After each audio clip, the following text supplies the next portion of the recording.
Alrighty, let's get started. Can you see and hear me okay? Just switched on our microphones. Want to make sure that you can hear me okay.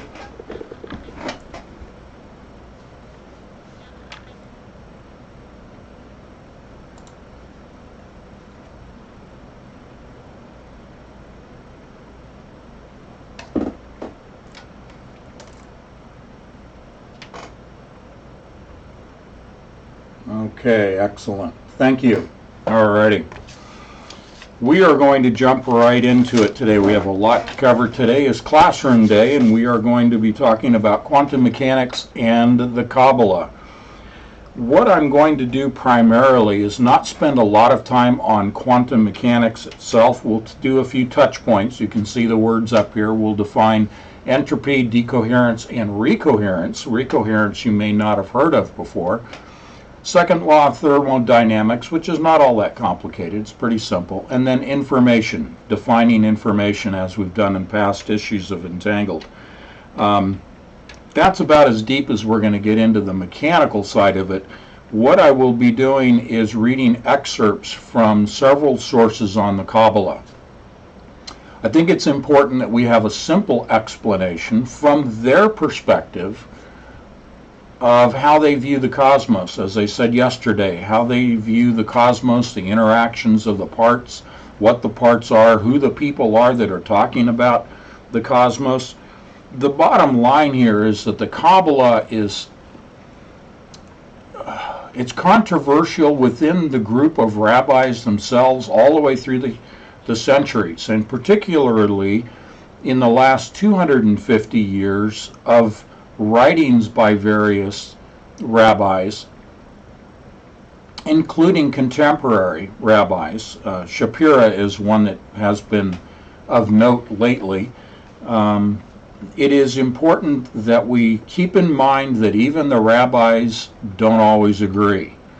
And that's kind of the state of Judaism as a whole. It tends to be divisive, argumentative, very little agreement on much of anything, in my opinion.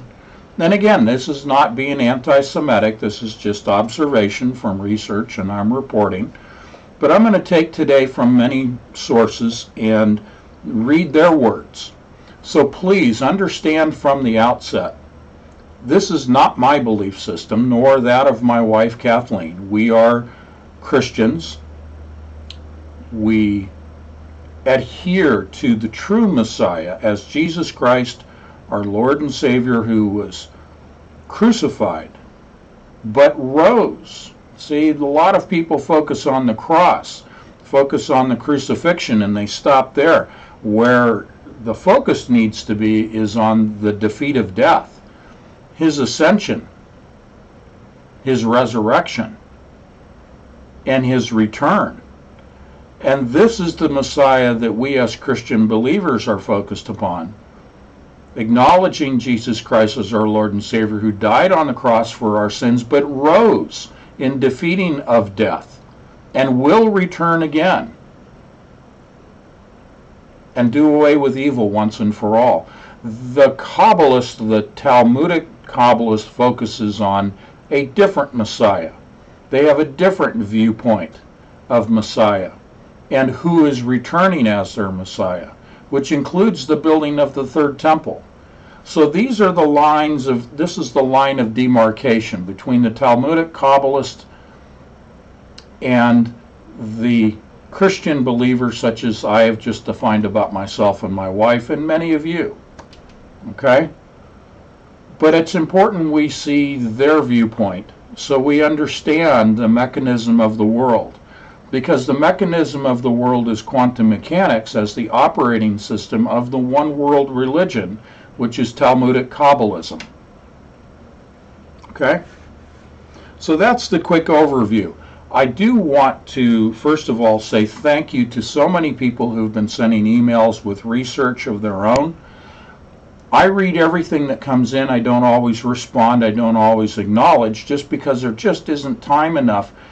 Because, as you know, I try to maintain a continuity of thought as I'm reading through various sources that people send to me.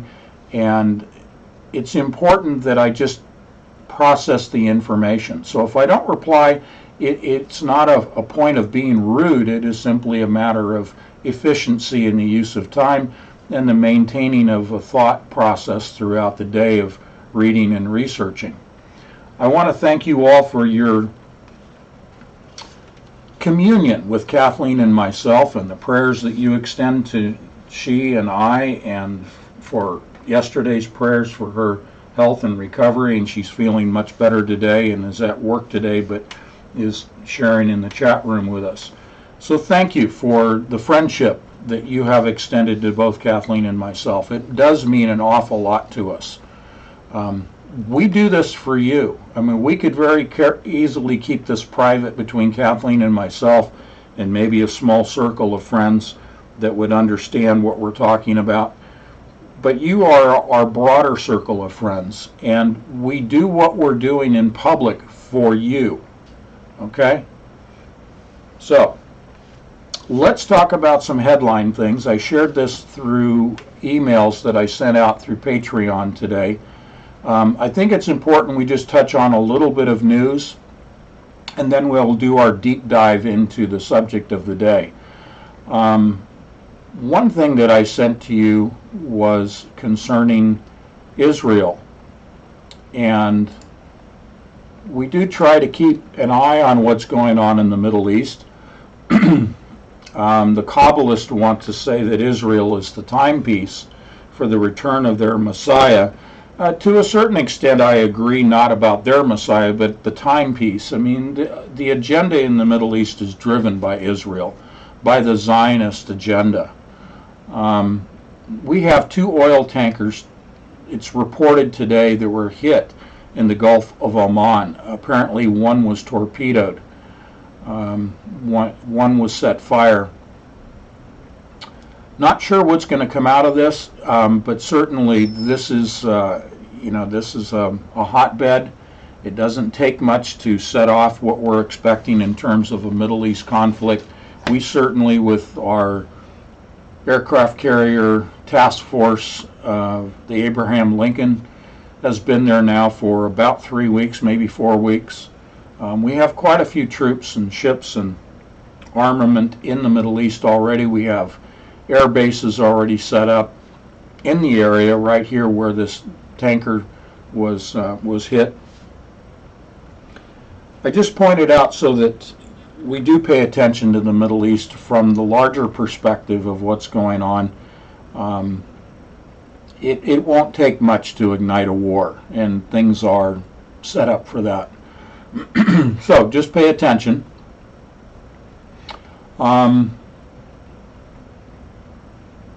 There's also quite a bit of discussion going on regarding the borders of Israel and annexation of lands in Israel. And let me see if I can pull up that article real quickly that I was saving. Okay. Because the borders of Israel, as I have said before, is they're trying to push out to the former Promised Land borders, which are the Leviant, not Leviathan, but Leviant. Interesting, close names there, Leviathan and Levant, Levant, Levant, are the borders. And it is concerning, I think I sent this to you, but it's in Breaking News Israel, or Breaking Israel News. Their website did a U.S. ambassador to Israel, the U.S. ambassador to Israel, misspeak, or was he hinting at a Trump plan for Israel to annex Judea and Samaria? Okay, that is in the West Bank. Okay, so important to watch these kinds of touch points happening with Israel, because these are reasons, these are excuses, these are provocations to go into war. When you dispute borderlands, when you have disputes over settlements, which has been ongoing, especially with Hezbollah, the topic of settlements with Israel and the annexation of lands by Israel are provocations. And this is the Zionist agenda. Okay? There are now reports of Assad, ostensibly, in Syria using chemical warfare. Again, false flags. Is it trumped up? Who knows? And speaking of Trump, we are expecting in the third week of this month, probably around the 23rd of June, for the peace plan to finally be rolled out to the world. There have been leaks about it. There have been predictions about it. There have been prophecies about this. Again, another touch point to pay attention to. So these things tend to coalesce together. You have the gathering of troops, the deployment of troops and armament. You have provocations like annexations of land. You have provocations like striking of oil tankers, threats by Iran to close the Strait of Hormuz, which is the neck right there in the Gulf of Oman. So it's important that we pay attention to those worldwide activities as we look with a finer focus at things like quantum mechanics and the Kabbalah.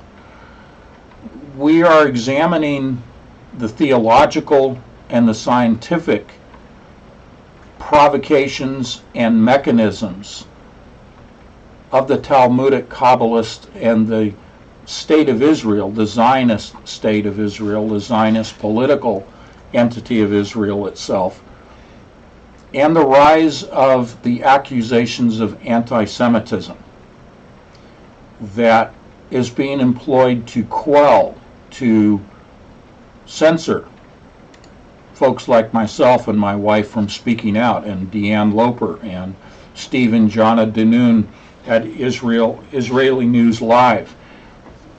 Doug Diamond, our webmaster, our technical guru, Diamond Digital Media, highly recommend his services. Doug Diamond keeps us going here. You can link through my website at anthonypatch.com to Doug. Highly recommend his services, but again, he's passed on to me just before this broadcast from YouTube a warning that they're posting on certain YouTube channels that the material may be offensive, the language, the topic may be offensive. Now, we've seen this on the horizon, and we know that censorship has been ongoing. You know that I was demonetized in September of 2018, and they still have not re-monetized my channel. Not that I really care that much about it, but it's again an indicator of the censorship that is progressively rolling out through the media channels like YouTube, which of course Google, which of course Facebook, and social media in general. Anti-Semitism, as I've been pointing out to you over the last few weeks, is the finger of accusation. When you are speaking against the Zionist political agenda, you're labeled immediately as an anti-Zionist and immediately an anti-Semite. That couldn't be further from the truth here. But they're censoring channels by saying, hey, here's a warning, you may not want to watch this, because it violates our community standards at YouTube. Okay? The next thing will come out will be more widespread shutting down of channels because of hate speech, because of anti-Semitism. YouTube is judge and jury, and they are therefore censoring free speech. They're violating the First Amendment. This is anti-constitutional. Certainly YouTube is international, but in the United States, it's a violation of our Constitution and our Bill of Rights. Why we are not seeing class action lawsuits filed against YouTube and others like this is an indicator of who's pushing the agenda, how much power there is, how much money is behind it, and therefore class action lawsuits probably will never see the light of day. On that note, Doug and I have been talking about Twitch as an alternative platform. Tomorrow he and I will spend some time together looking at the simulcasting on YouTube live stream as we're doing today, as well as simulcasting on Twitch.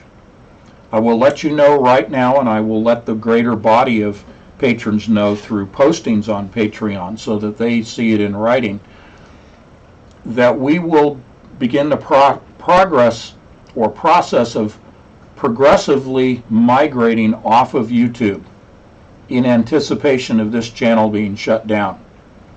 You always have to have a plan B. And Doug and I have several plans in mind and in place. So we will begin our first step, just like YouTube has presented their warning shot across the bow, putting up the warning at the beginning of a channel's video broadcast, independent of the creator. YouTube just puts it up on the channel. Well, that's a shot across the bow, the warning that this is violating their community standards. Well, my shot across the bow to YouTube is Twitch. I hope that makes them twitch. But we need to do that. There are other platforms like Vimeo and others. Now, the downside to other platforms is we may or may not have a chat room. And I know how much you guys, you ladies and gentlemen, love the chat room. And it is a great place for you to exchange links and information and friendship and prayers and thoughts and well wishes and all of that. And so we will try as much as we can to use one or more platforms in which somewhere you will have a chat feature available. But I just need to forewarn you that may not be possible to have chat. On the note of chat, it is yours. But I have asked in the past, and I'll just repeat it again, please try to keep it focused on what it is that myself and Kathleen, or if we have a guest like Deanne Loper on Sunday, that we keep the chat focused to what it is that we're talking about. I've made available at the conclusion of the live stream another 30 minutes in which the live stream and chat is running so that you have that opportunity to share links, to do what you want, to talk about things that are off topic during that 30-minute period. And so I just ask for your indulgence and your consideration that for those that are in chat that are trying to listen to what it is that we're presenting, that they don't get too sidetracked by what's going on in chat. I know a lot of people don't even participate in chat. They just stay in the background and they listen to the presentation and they learn that way. Some people like to learn by sharing information in the chat room together, and that's fine as long as we're on topic with reason, okay? I'm not trying to be dictatorial. I'm not trying to say, hey, you can't do this and you can't do that. It's your chat room, okay? So, with those notes said, let's look at a couple of other news items, some of which I did send to you. And let's look at the big perspective of quantum computing before we dive into it deep here today.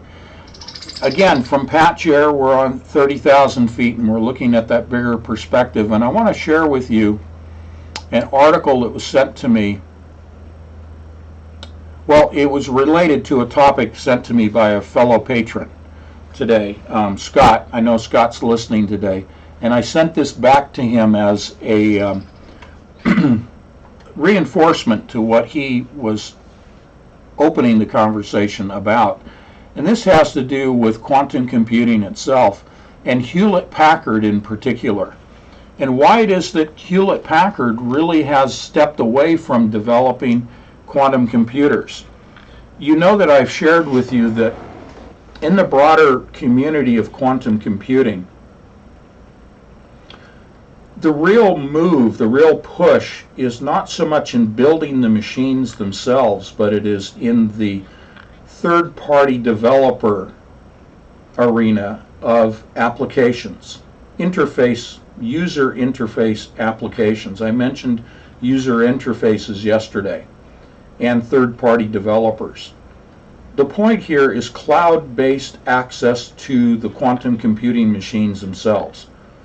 I've shared with you in the past that for about 2 years now, D-Wave has been working with Palantir as a third-party developer and others, offering these interface programs to provide computer time, quantum computer time. It's kind of a throwback to the room-sized computers when you would buy time on a classical computer at a university. I remember scheduling computer time at 3 o'clock in the morning at UC Berkeley at their computer lab, walking across campus at 3 in the morning.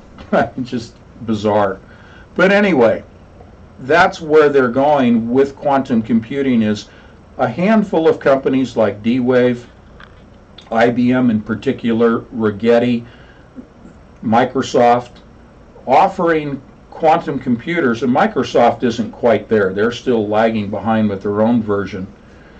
But HP has decided not to build quantum computers, but to focus on the cloud, on the server, and focus on third-party user interface development. So let me just share with you, this comes from an article of April 17th, 2019 by Nicole Hemsoth, and this was from the Next Platform website. The title is Why HPE, that's Hewlett Packard, HPE Abandoned Quantum Computing Research. I'll just read a little bit from this. Like all major server-focused tech companies, HPE has been keeping close tabs on where quantum computing might go in the future. And while some companies' research leads in, and while some of the companies' research leads, this doesn't read properly, sees a bright future, I'm trying to add words to it, sees a bright future on a distant horizon for quantum's role in drug discovery and materials research, there is little promise for real enterprise workloads, particularly if AI if it does indeed find firmer footing among large companies at scale. So what they're saying here is that AI is becoming predominant, and I have another article that I've shared with you through Patreon about AI. But what they're saying here basically is that companies looking at the distant horizon of quantum computing, they're seeing just a few players building the hardware, building the actual computers. But that the bigger market sector is in the server farms, okay? And that's where HP is going to. And I know there are people here who do invest in the stock market. And there are, I'm assuming as well, some venture capitalists that listen to this program, because we really are presenting the tip of the spear, the leading edge research in this reporting that we do for you. And we know that they're looking for the late breaking news, the insight, and the inside track on perhaps where to invest their monies.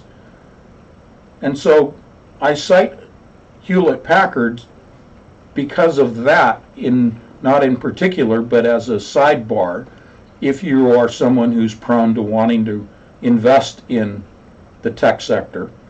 This shows you where Hewlett Packard is putting their emphasis and where they're putting their monies. All right, let me just take a quote again from this article. This is not to say that the potential for quantum is limited once key technical problems are solved, but it will not be able to tackle key problems in enterprise and scientific computing, and may only find a home in those arenas as an accelerator for certain parts of a workload. Again, we've talked about accelerating AI, and I'm going to share an article related to that in just a moment. In enterprise, however, he says that the role of quantum will be small since quantum systems are not good for the 3 R's, as they say in the US, reading, writing, and arithmetic. Quote, we don't yet know how to take a database, code it into qubits, and work on it effectively. In addition, the answers we put into and receive from quantum computers are still only probable. Okay? That word probable is where I place the emphasis. This is from a person by the name of Buaselli, I think it is, Buaselli, that is being quoted. Let me see if I can find. Buaselli was in charge of the experimental group for HP Labs in Bristol during the 90s. So he's being quoted here as saying that, in addition, the answers we put into and receive from quantum computers are still only probable. That's why I've talked about probabilistic leading to predictions. Quantum computers, from the particle physics and the quantum mechanical standpoint, deal only in probabilities. To put a fine point on that without elaborating too far, it is trying to determine the location of quantum particles. The example I've cited is the location of orbiting electrons about the nucleus within the atom. You can only determine with a certain degree of probability at any given moment, at any given time, the probable location of an object that is moving. That's what Heisenberg's uncertainty principle is based upon. Quantum computing is based on uncertainty of the position of moving quantum particles. Okay? That's why he is saying, and I am saying, quantum computing is based upon probabilities. Probabilities are based upon random number generation. Geomancy. Okay? So if you ever needed a very succinct soundbite of Anthony Patch defining quantum computing, there you go, if somebody wants to extract it. Okay? Alrighty. I try to make it simple, try to make it logical, try to keep it in the classical, not in the probable for you. Let's talk about this other article about AI that I sent to you. These are all related to where we're going today. This is all germane to what we're talking about with quantum mechanics and the Kabbalah.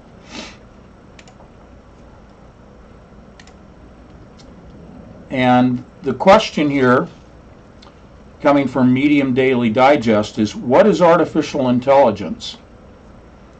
And breaking that down is the acceleration of that, and I'll find the article here very quickly.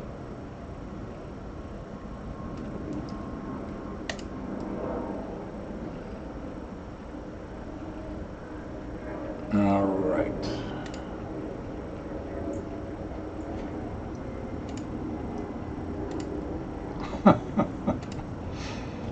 Oh my goodness.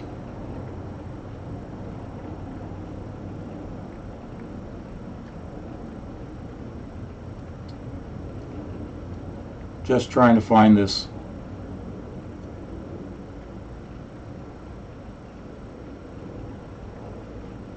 There it is.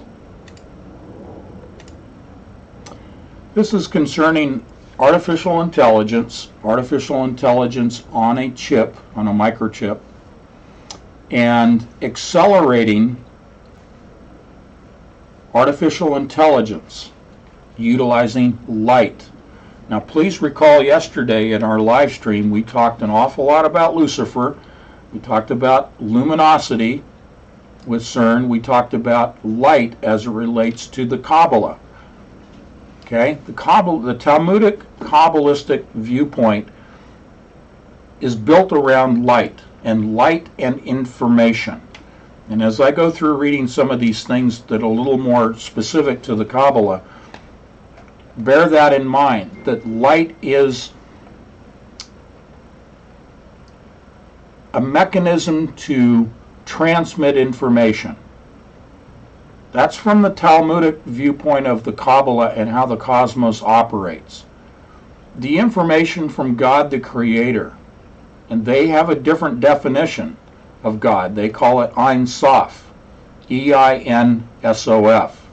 2 words, E-I-N, and then second word S-O-F, Ein Sof.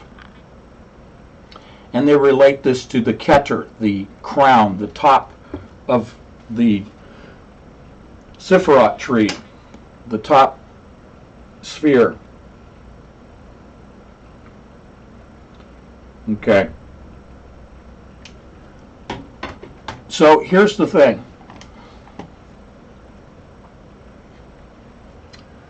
They're talking about light in the Kabbalah, transmitting information, carrying information from Ein Sof to the Keter, the top of the Sephiroth tree, and all the way down from as above, so below, using light to connect the spirit above and the material world below. Bear that in mind as I read from MIT Technology Review. This article came out on June 13th, today, by Martin Giles. The title is Bill Gates. Yes, that Bill Gates. Bill Gates just backed a chip startup that uses light to turbocharge AI. Luminous Computing, that's the name of this startup. Remember what we said yesterday as we took apart the words. We looked at computing going back into history a little bit, back to 1990, in order to research the history to see the players of today, as I like to say. The words are used specifically when they label things in computing. Okay? We were talking about magic yesterday. We were talking about Leviathan. We were talking about Python as a programming language. We talked about Magic Cap. We talked about the rabbit and the magician's cap. So today, look at these words from the spiritual perspective as we did yesterday. The company is called Luminous Computing.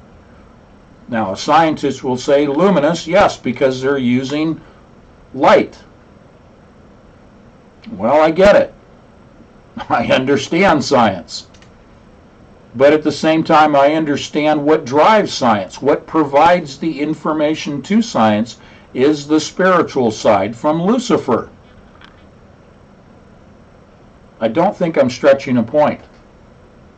Luminous Computing has developed an optical microchip that runs AI models much faster than other semiconductors while using less power. Advances in computing, from speedier processors to cheaper data storage, helped ignite the new AI era.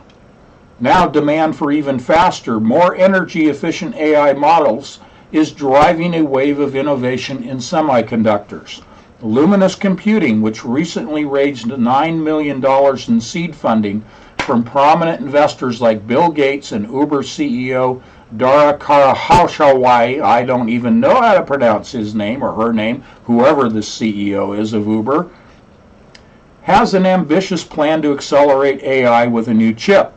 While conventional semiconductors use electrons to help carry out the demanding mathematical calculations that power AI models, Luminous is using light instead. Okay. Now, I'm not going to get too deep into this.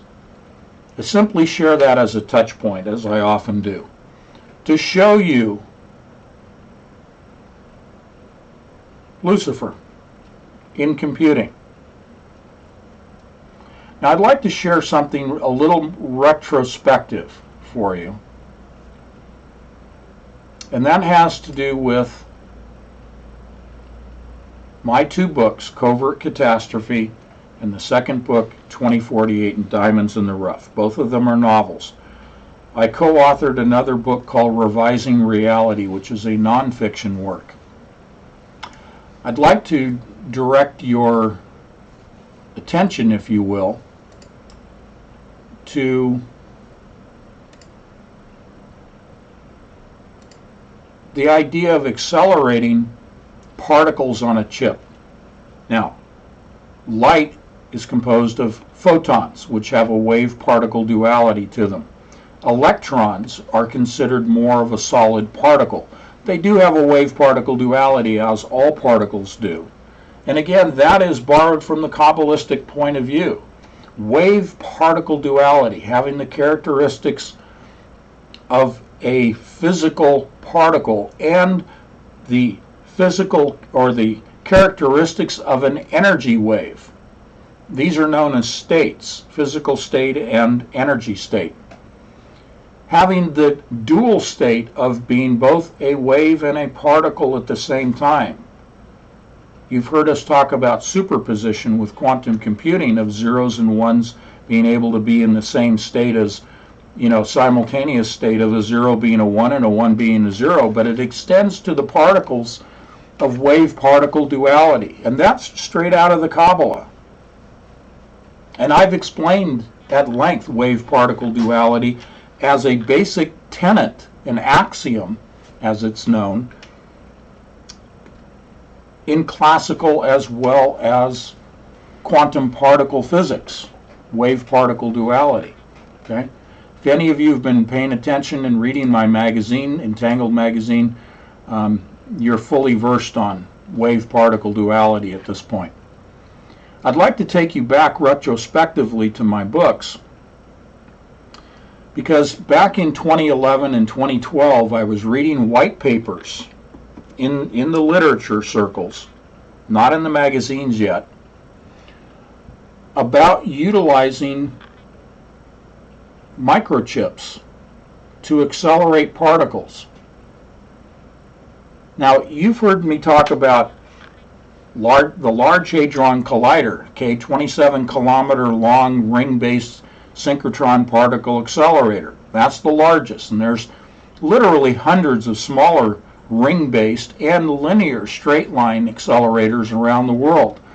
Well, at Stanford, they were publishing papers coming out of what is known as the Stanford Linear Accelerator, SLAC.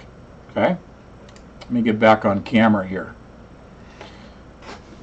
SLAC is a 2-mile-long linear accelerator. I've been there many times. It's small in comparison to CERN, of course, but it's a straight-line linear accelerator. And what they began to publish papers about back in 2011, 2012, and then finally in 2013 went public,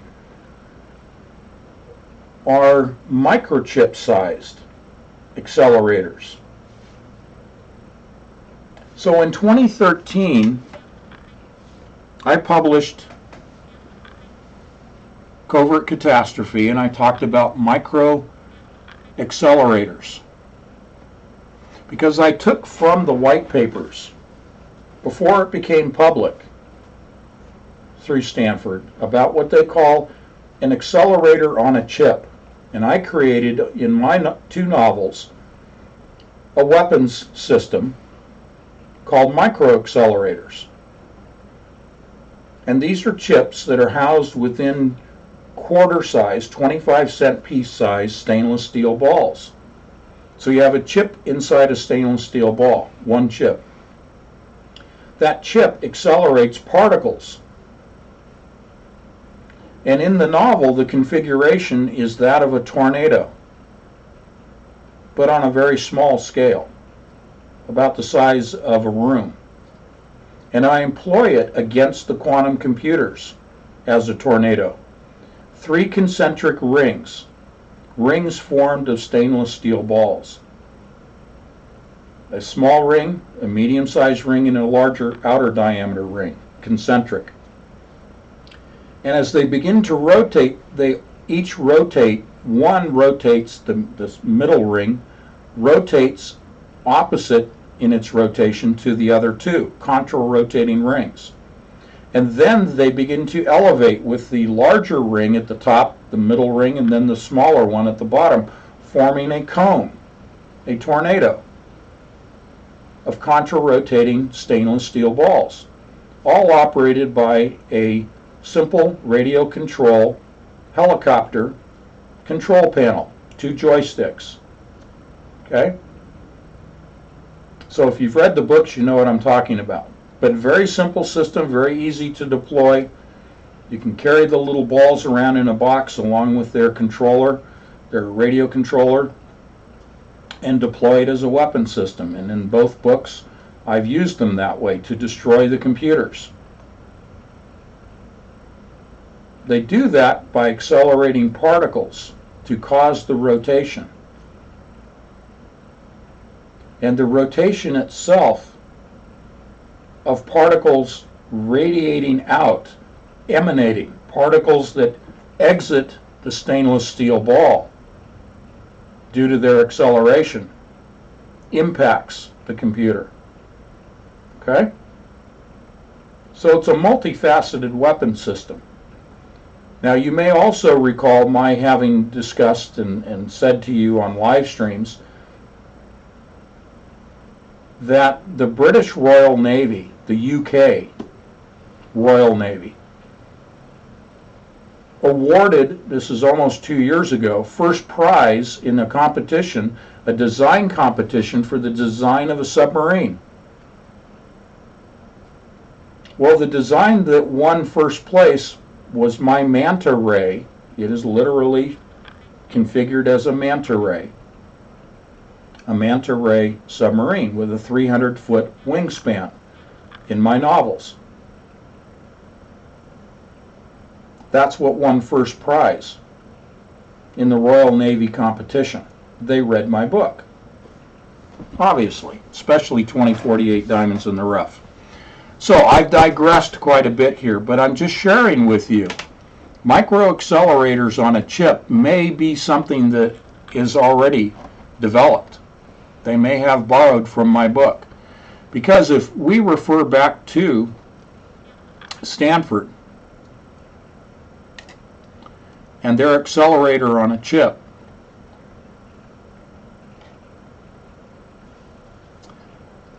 they now have a program called ACHIP, achip.stanford.edu, Accelerator on a Chip International Program, funded by the Gordon and Betty Moore Foundation. They are still working on this ACHIP, this accelerator on a chip program, this many years later.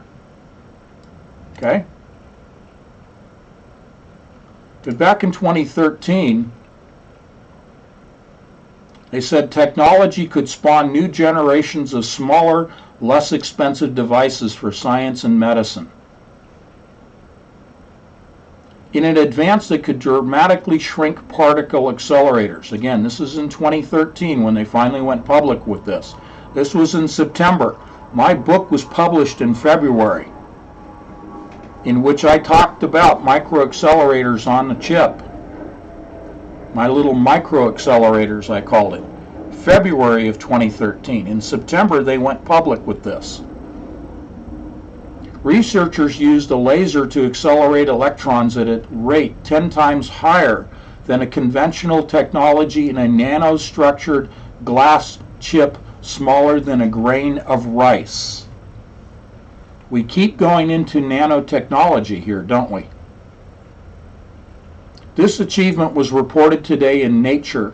Nature publishes the peer-reviewed papers. That's when the white papers go public. Okay? Unless you subscribe to a place like ResearchGate, like Kathleen and I do, and others like it, you don't tend to see the white papers. But they go, quote, public in publications like Scientific American and Nature. The achievement was reported today in Nature by a team including scientists from the U.S. Department of Energy, that's the DOE, SLAC, that's the Stanford Linear Accelerator Facility, the National Accelerator Laboratory in Stanford University. Now, they go on talking about this stuff, but at its full potential, the new accelerator on a chip could match the accelerating, focus on that, could match the accelerating power of SLAC's 2-mile-long linear accelerator in just 100 feet and deliver 1,000,000 more electron pulses per second. That's roughly 10 times the acceleration provided by the current SLAC linear accelerator. And it's an amount of energy gained per length of 3 million electron volts per meter. Their goal, and this is back in 2013, our ultimate goal for this structure is 1 billion electron volts per meter. And we're already 1/3 of the way in our first experiment. Okay? That's why I developed it as a weapons system.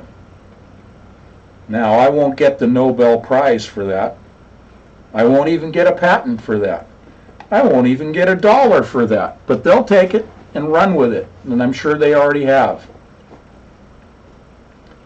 1 billion electron volts. You know, we talk about giga electron volts, tera electron volts, peta electron volts when we talk about the accelerator at CERN. 1 billion electron volts in 1 meter length of these chips. That's quite a goal. That's very powerful.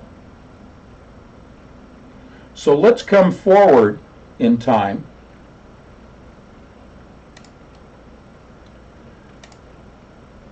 And I have an article that I just shared with you from MIT Technology Review where they're using light to accelerate artificial intelligence, accelerating the rate at which electrons and photons travel in a microchip.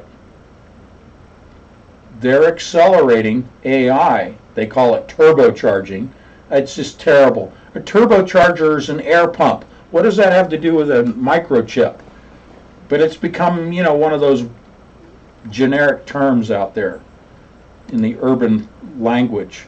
It's just inappropriate use of the words.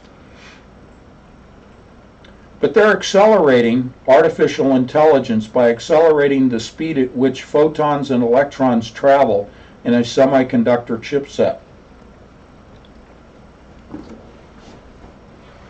I show you the merging of those technologies. Stanford now is doing this in terms of particles being accelerated with their Accelerator on a Chip International program. I think I shared that link with you. If I haven't, go to, just type in Accelerator on a Chip at Stanford and you'll find the website. It's achip, one word, achip.stanford.edu. And they have some interesting videos on there, just short YouTube videos, and they talk about it, and they show you what's going on here. And they compare, in one of the videos, they actually show CERN, and they compare what they're doing to what CERN is doing.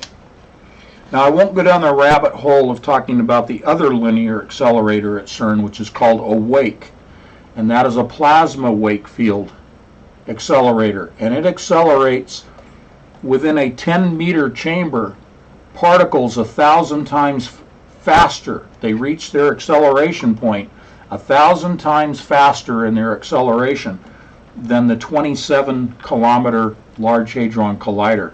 And I have said for years now, they will merge AWAKE, the linear accelerator, with the ring-based. Okay? That's a tangent we won't go down. I've covered it extensively in the past. All right. Let us move along.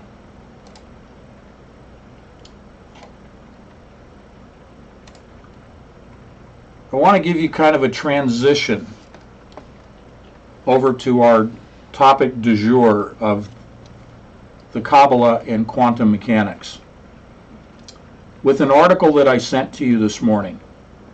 And this comes out of Towards Data Science, June 12th, Luca De Angelis.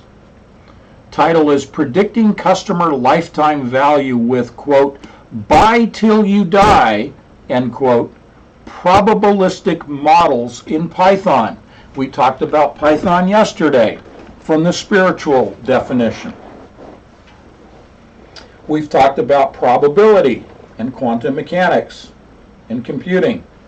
We just talked about probabilistic as the reason for Hewlett-Packard to not build quantum computers, because they're not finite in their answers. They don't give a coherent answer as classical computers do. They give a incoherent, is what I would like to call it, probabilistic answer. But probabilities lead to predicting, as I shared with you last month in Entangled Magazine. I'll read the title again: Predicting Customer Lifetime Value with Buy Till You Die Probabilistic Models in Python. I've been repeating it. If you can predict the future, you can control humanity. Here they're talking about consumerism. That's just the tip of the spear. Take this all the way down to the finite application of controlling people's behavior by controlling their consciousness, controlling their minds. If you can predict how people will think, and you do that through psychological operations as a blanket term, utilizing psychological operations to manipulate the information that people are receiving, and by manipulating the information they receive, you change the way they think. You change their view of reality. You change their models of behavior. Doing that, you can develop predictive models of behavior because you're controlling the behavior, and you are then predicting their behavior in the future, which leads to more control. It's a cyclic process. It's a feedback loop. Okay? From this article, what is a customer worth? How many more times a customer will purchase before churning? How likely is he to churn within the next 3 months? And above all, how long should we expect a customer to be alive for? While these are very common questions among marketing and product and venture capitalists and corporate finance professionals, it is always hard to properly answer them with accurate numbers.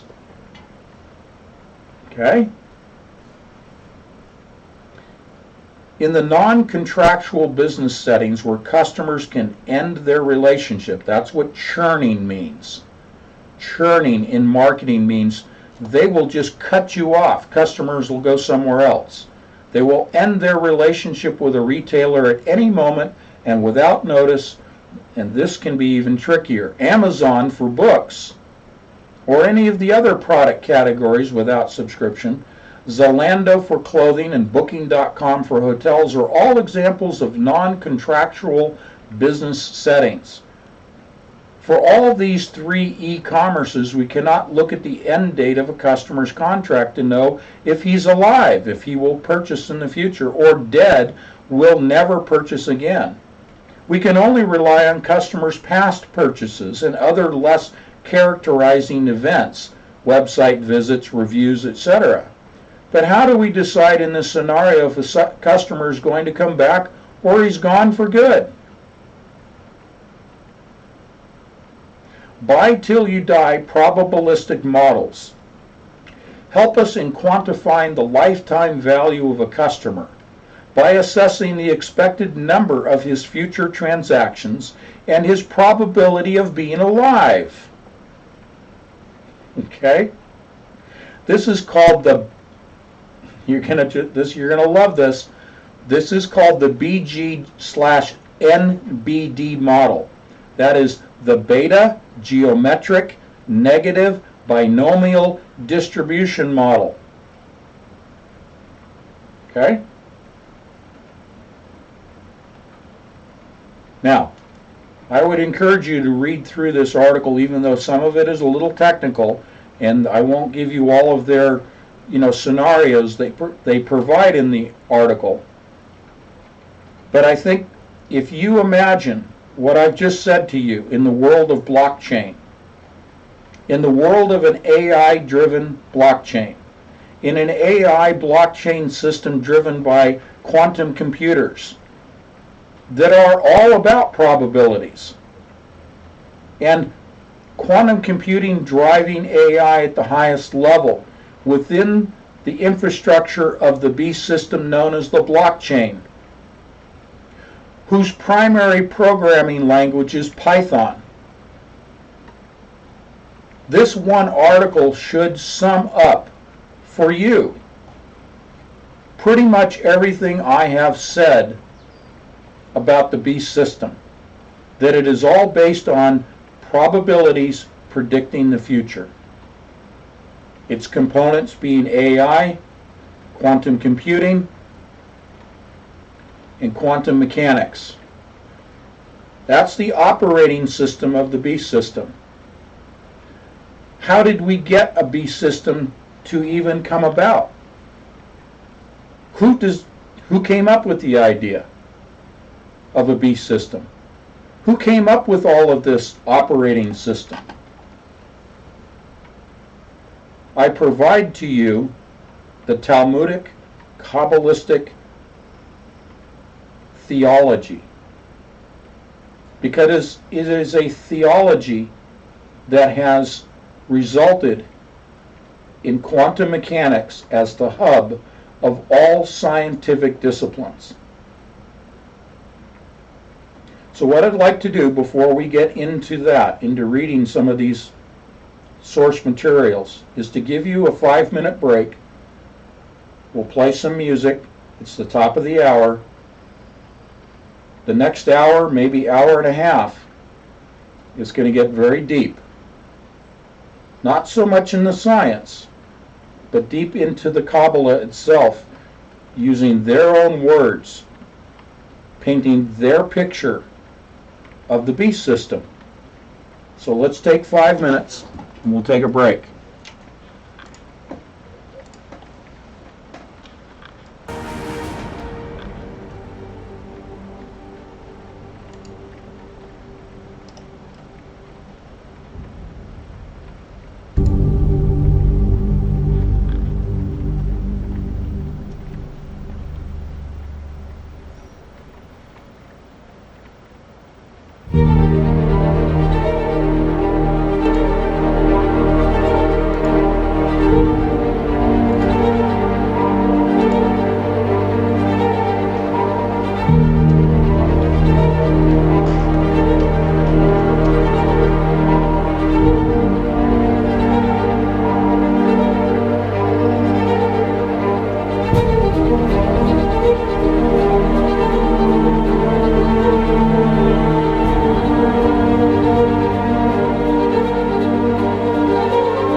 right, folks, let's go ahead and get started again. I'll show you this album just for the fun of it that we're playing the music from. It's called Battle for Dawn. Just a little bit of it. I like the beginning of this. This is Galatians 3, verse 1. You foolish Galatians, who has bewitched you? Before your very eyes, Jesus Christ was clearly portrayed as crucified. I would like to learn just one thing from you. Did you receive the Spirit by the works of the law, or by believing what you heard? Are you so foolish? After beginning by means of the Spirit, are you now trying to finish by means of the flesh? Have you experienced so much in vain, if it really was in vain? So again I ask, does God give you His Spirit and work miracles among you by the works of the law, or by your believing what you heard? So also Abraham believed God, and it was credited to him as righteousness. Again, I would really recommend Galatians 3 as your witnessing tool. All of Galatians 3. If you need something to sit down and share with someone, it's Galatians 3. And not just for the Kabbalistic perspective of the world, of the cosmos that I'm about to share with you, but in general, the salvation of Jesus Christ, the gifting of us, the grace of the Holy Spirit. As I said in the beginning, the focus has been on the cross. That's not where the focus should be for us. It should be on the resurrection, the defeating of death by Jesus Christ. Now, yesterday I shared with you that much of what you hear in the Kabbalah sounds good. Sounds like it might be in keeping with our belief system. But understand, underlying this is the counterfeiting process. The mirror image of what God has created. The mirror image of Jesus Christ as the Messiah. None of this is of God. Yes, they will quote from the Old Testament. Okay?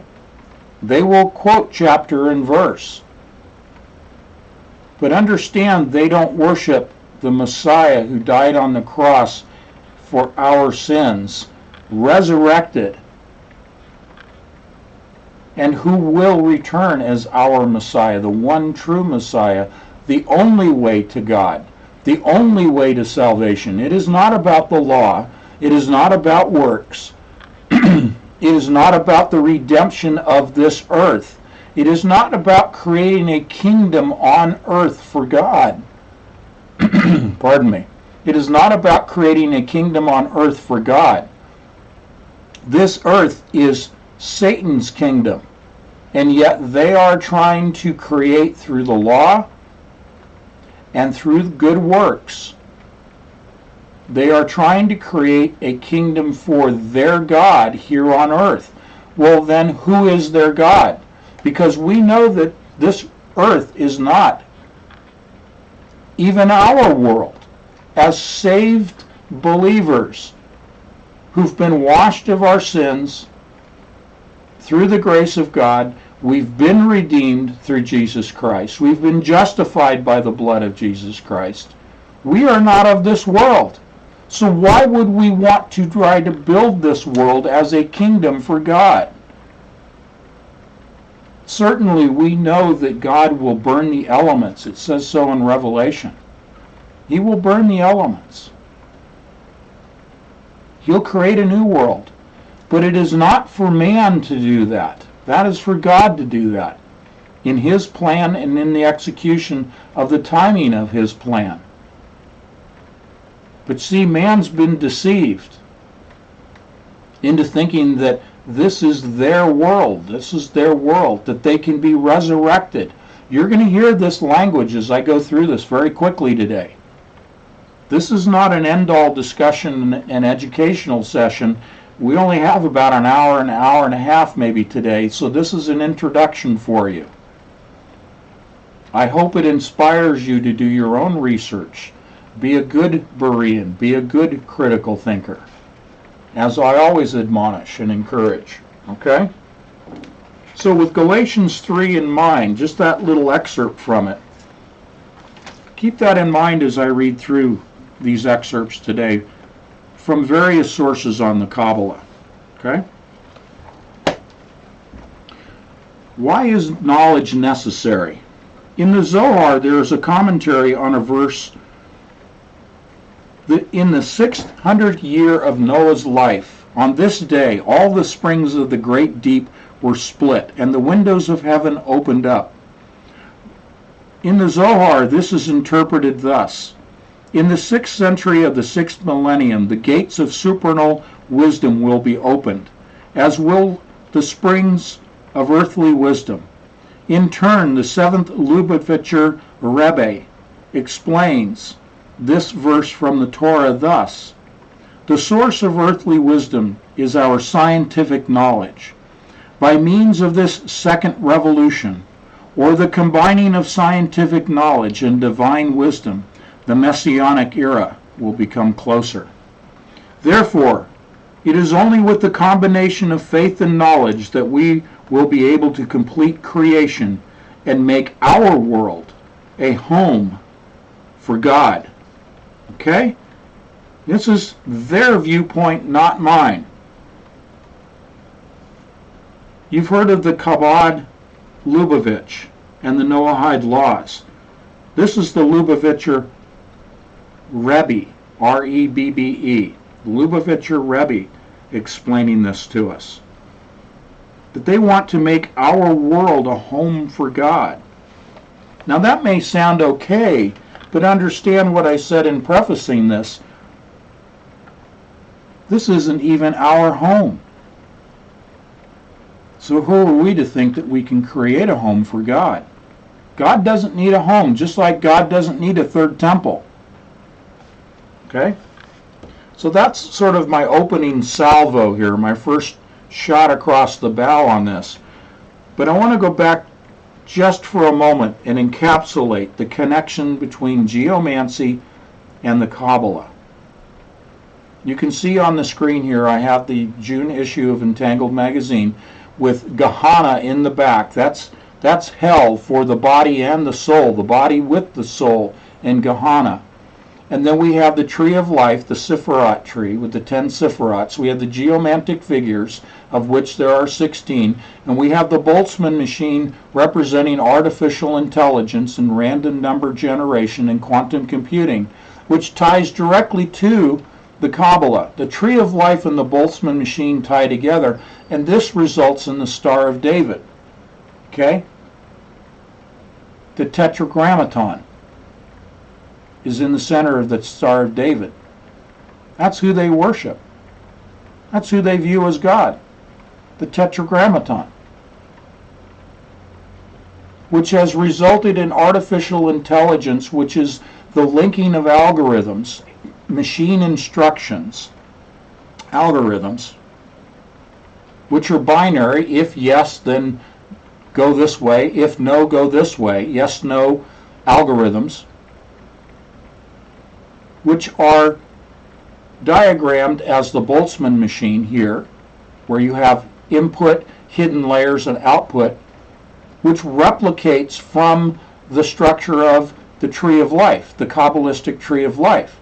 That has produced the architecture of artificial intelligence, of random number generation, as illustrated by the Boltzmann machine, random number generation, which is the mechanism system, the operating system of quantum computing, which derives, the random number generation derives its origins in the geomantic figures, the process of random dots in the sand, il al ramal, the science of the sand. Technology from the Greek being the techne, the science of the craft. Those are the mantic arts, the black arts crafts. These are all intermingled and connected and spawn upon one another. So geomancy Its connection to the Kabbalah is probabilities.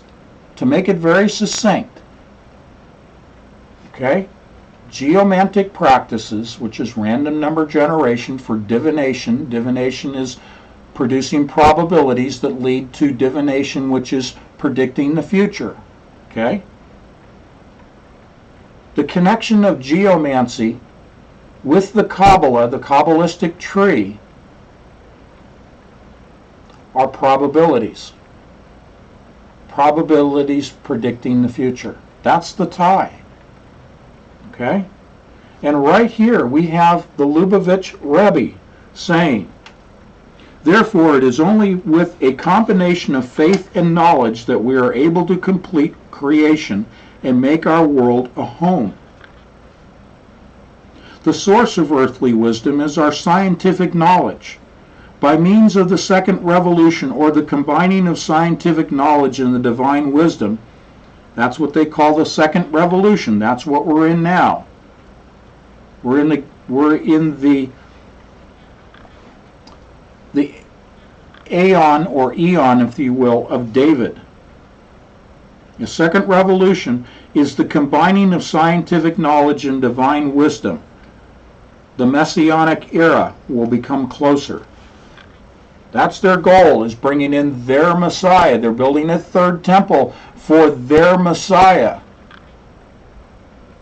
Their Messiah is not our Messiah. This is the line of demarcation between the Talmudic Kabbalistic Jew and those Christians who are denying Jesus Christ and joining Judaism. There's a demarcation line of that group, and on the other side of the line is the group that we are in, worshiping the one and only true Messiah, who doesn't need a third temple, and God doesn't need a third temple, and God doesn't need this world. And salvation is not by the law, and it is not by works. That's on that other side of the line of demarcation, okay? So we need to keep those things in mind as I begin to read things to you that sound okay, sound reasonable, sound like they're kind of in accordance with our belief system. Scientific principles that I have shared with you that sound very familiar, like quantum entanglement. Okay? But understand, because I have explained quantum mechanics to you, I'm not a Kabbalist. Understand that the Kabbalists have viewed God's creation, the original architecture, the original functionality, the original systems of God, and hijacked them to make them their own, to make them their own belief system, their own explanation of how the cosmos operates. They've redefined God. They've redefined the Messiah. They've redefined the architecture and systems of God's creation. All of that is encapsulated in the tree of life. Okay? It is a mirror, which is the essence of the mystical practices. This is mysticism, pure and simple. Not mysticism as you would define it in terms of the mystical worship of God and the miracles that God performs. Not that mysticism. This is the black arts mysticism. So when you hear mysticism in the Kabbalah, it is not the worship of the God that we worship. It is not the acknowledgement of the miracles performed by Jesus Christ. No, it is the dark arts mysticism, based upon the things of the mantic practices that we've illustrated to you, that have resulted in modern technology, all coming out of the mantic practices. If you don't understand mantic practices, one of them is geomancy. The overarching system of technology is based on geomancy. Think of it as alchemy, if you want. Okay? Now, we read Galatians 3 and we talked about the fools. I should say the Lord did. Okay? I'm going to read from their perspective now, from the Kabbalist perspective. A wise man can clearly see the way towards even a distant destination and proceeds along the straightest path, while a foolish man becomes lost in the darkness and walks in an unknown direction, because the wise man perceives reality through his intellect.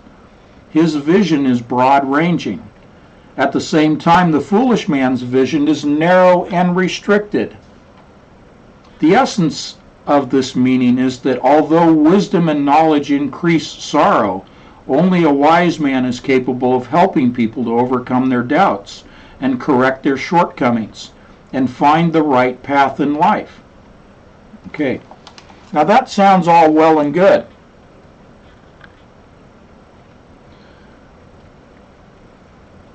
But what's the destination? What's the distant destination that this wise man clearly sees? Well, the destination that they are destined for is Gehenna, because they've denied Jesus Christ as the true Messiah.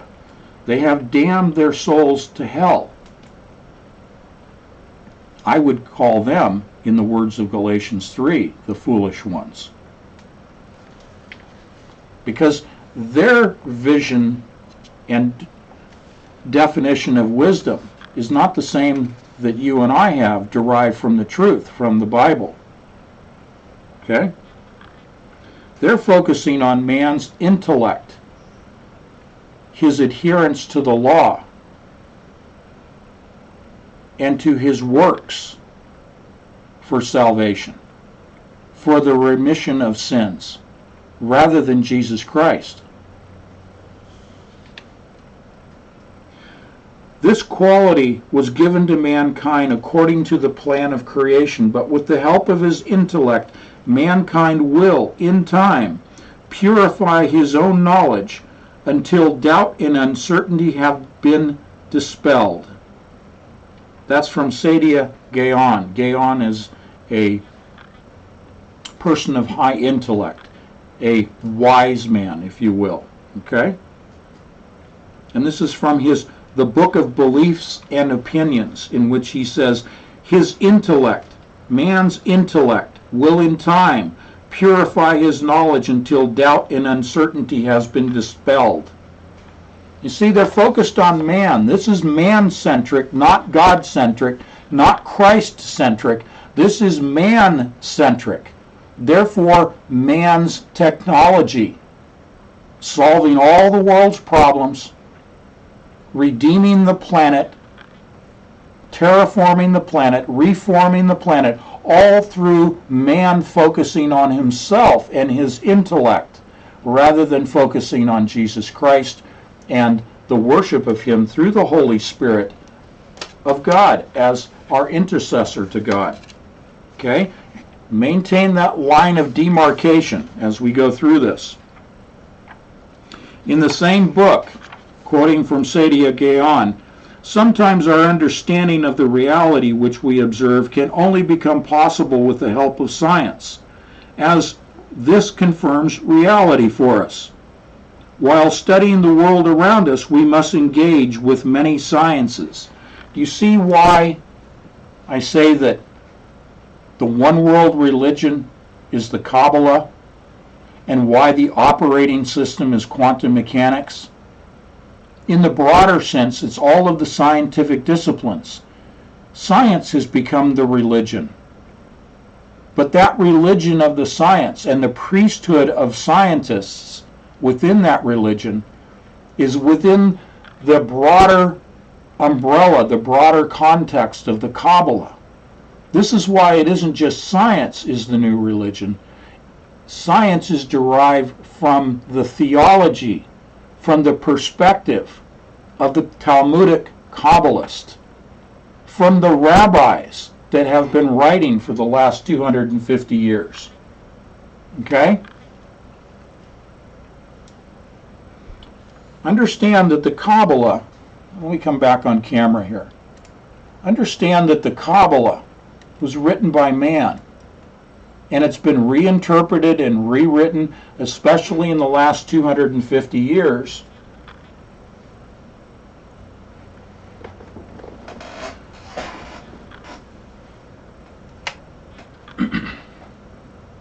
This is why the writing in the last 250 years by the rabbis, who don't even agree amongst themselves,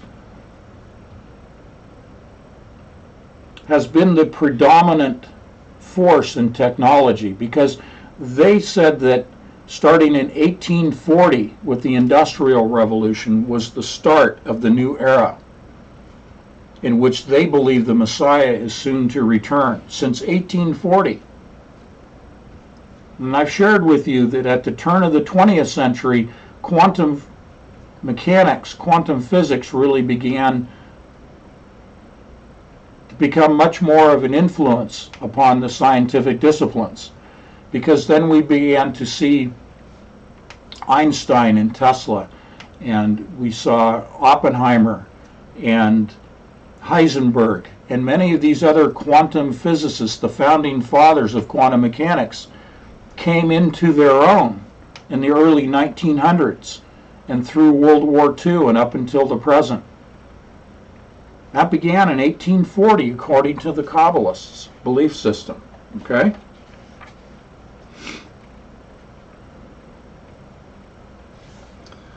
The question here is, how can we acquire knowledge? If we're talking about intellect, how do we acquire knowledge?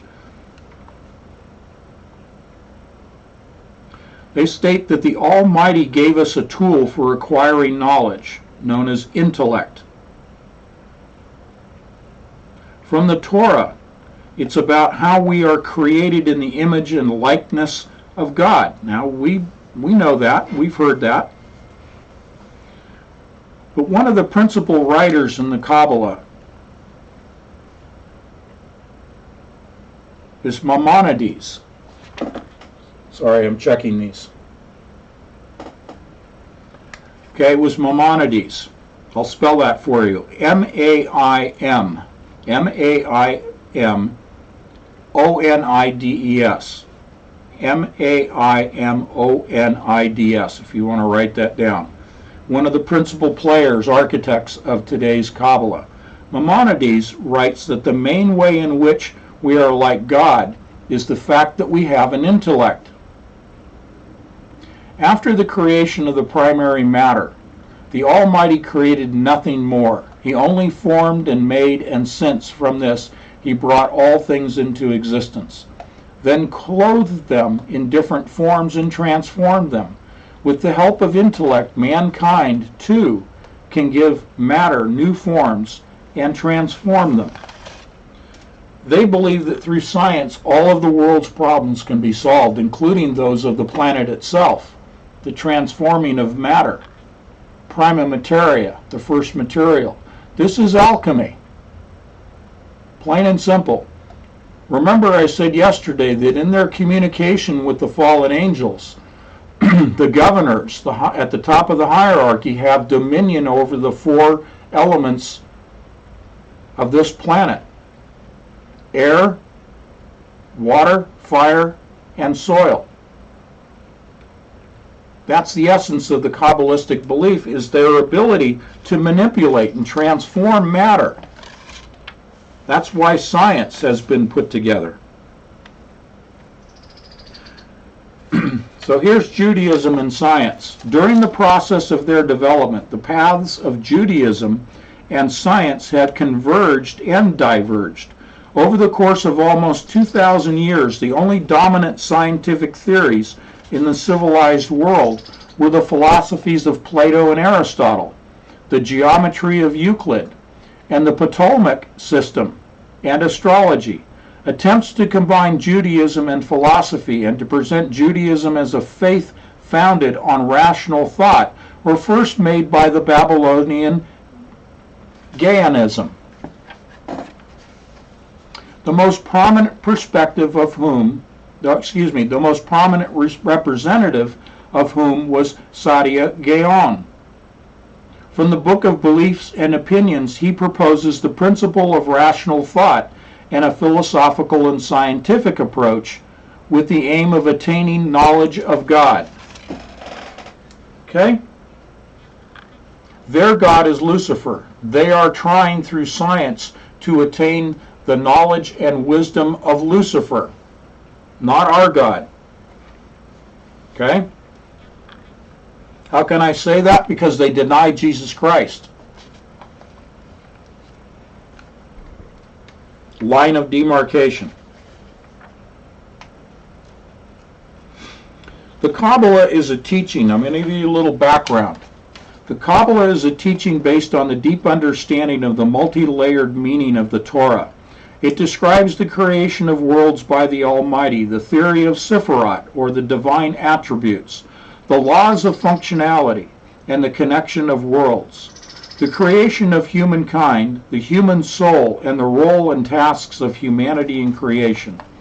The Jewish mystical tradition was born with Judaism itself.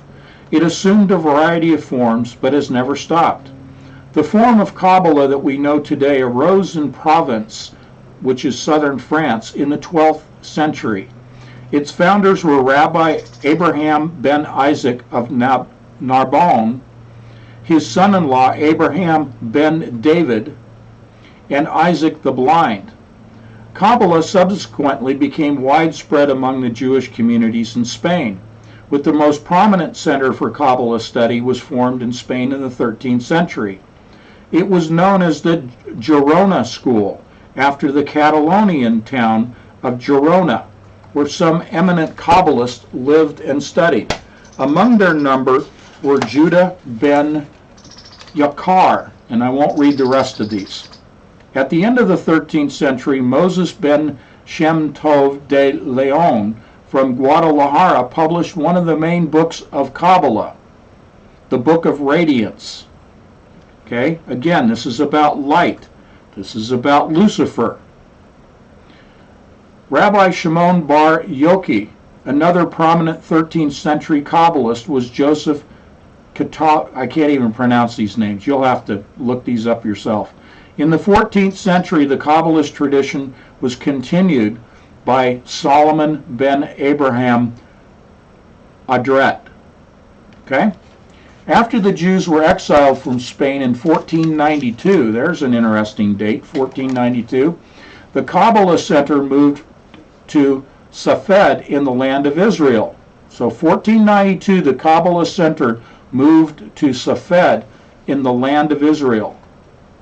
Among the Safed Kabbalists, most worthy of note were Moses Yaakov Cordovero, Joseph Caro, Arizal, and Hyman Vital. I'm sorry, I'm not able to read these names very well.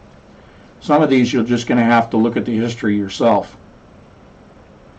Like the Kabbalist tradition was later the Kabbalist tradition was successfully continued by Hasidic, and these are Sadikim, I believe is the word, in the Ukraine and Poland.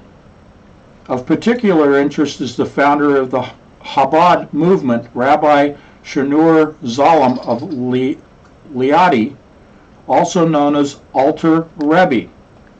The main books of Kabbalah include Sefer Yetzirah, the Book of Formation, traditionally ascribed to our forefather Abraham, and attributed to Rabbi ben Hakana. Okay, so let me move on down through here. The main concepts of Kabbalah. Ein Sof, which means not infinite, or excuse me, not finite. Ein Sof is the infinite, okay? In Kabbalist traditions, the Almighty can be viewed in two states. Ein Sof, this refers to God's infinite self-expression, and the Almighty in connection with His creation. The term Ein Sof first appeared in the works of Isaac the Blind and Azrael of Girona.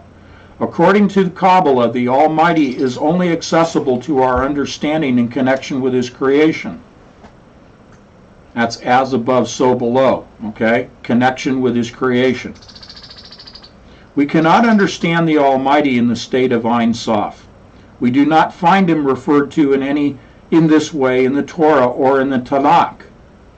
In the state of Ein Sof, the Almighty is absolutely simple, whole, has no emotions or attributes, and is not subject to change. In the state of Ein Sof, the Creator is manifest as absolute perfection. He does not discern between good and evil or heaven and earth. The epithets usually used in prayers cannot be applied to him, like great and mighty, etc. According to Maimonides, in the state of Ein Sof, God can only be understood in terms of negatives, for example, never ending, in view of his infinite nature. In Kabbalah, Ein Sof is the root of all roots, which is in keeping with the description of God by some philosophers like Aristotle and Spinoza, who called him the cause of all causes. Okay, I'm going to jump through some of this, but you get the basic idea. Let's go to the Sephirots. In the book of Sefer Yetzirah, it says that everything was created by means of the 22 letters of the Hebrew alphabet and the 10 Sephirots, which were called numbers. Okay? So information, when we get into information a little bit later, okay, we talk about what happened to my, well, this is interesting. I lost some of my graphics. Oh well, we'll get to them. When we talk about information a little bit later in these excerpts, information in the Kabbalah is defined as the Hebrew letters, the alphabet of the Hebrew language, and the numbers, the gematria. The numbers derived from the 10 Sephirots of the Tree of Life. They believe that all information is contained within the Tree of Life. They believe that information is contained within the Tree of Life as represented by the alphabet. The letters represent the thoughts of God, the creative thoughts of God are represented in the Hebraic alphabet and in the numbering of the 10 Sephirots. Okay? I'll read that again. That everything was created by means of the 22 letters of the Hebrew alphabet and the 10 Sephirot, which were called numbers. It says 10 Sephirot of nothing, 10 and not 9, 10 and not 11. Later it says the 10 Sephirot out of nothing. They appear like lightning and are without end. His word is in them. They are running and returning. 10 Sephirot out of nothing. Their end enters into their beginning, and their beginning enters into their end, as a flame proceeds from coal. In Kabbalah, the Sephirah is allegorically depicted as a vessel filled with light. The Sephirot are joined together in a system known as the Tree of Sephirot. The Sephirot system is the foundation of all worlds and the channels for divine light. Now, I won't go down and break down each of the individual Sephirots. They all have their own attributes and characteristics. Again, I want to relate this back to artificial intelligence. AI is the tree of life. AI are the 10 Sephirots. You look at any diagram of artificial intelligence and machine learning, and you see the same thing. The Sephirots, the circles, the spheres, linked together in the algorithms of artificial intelligence. I've presented that on the cover of the magazine. Okay?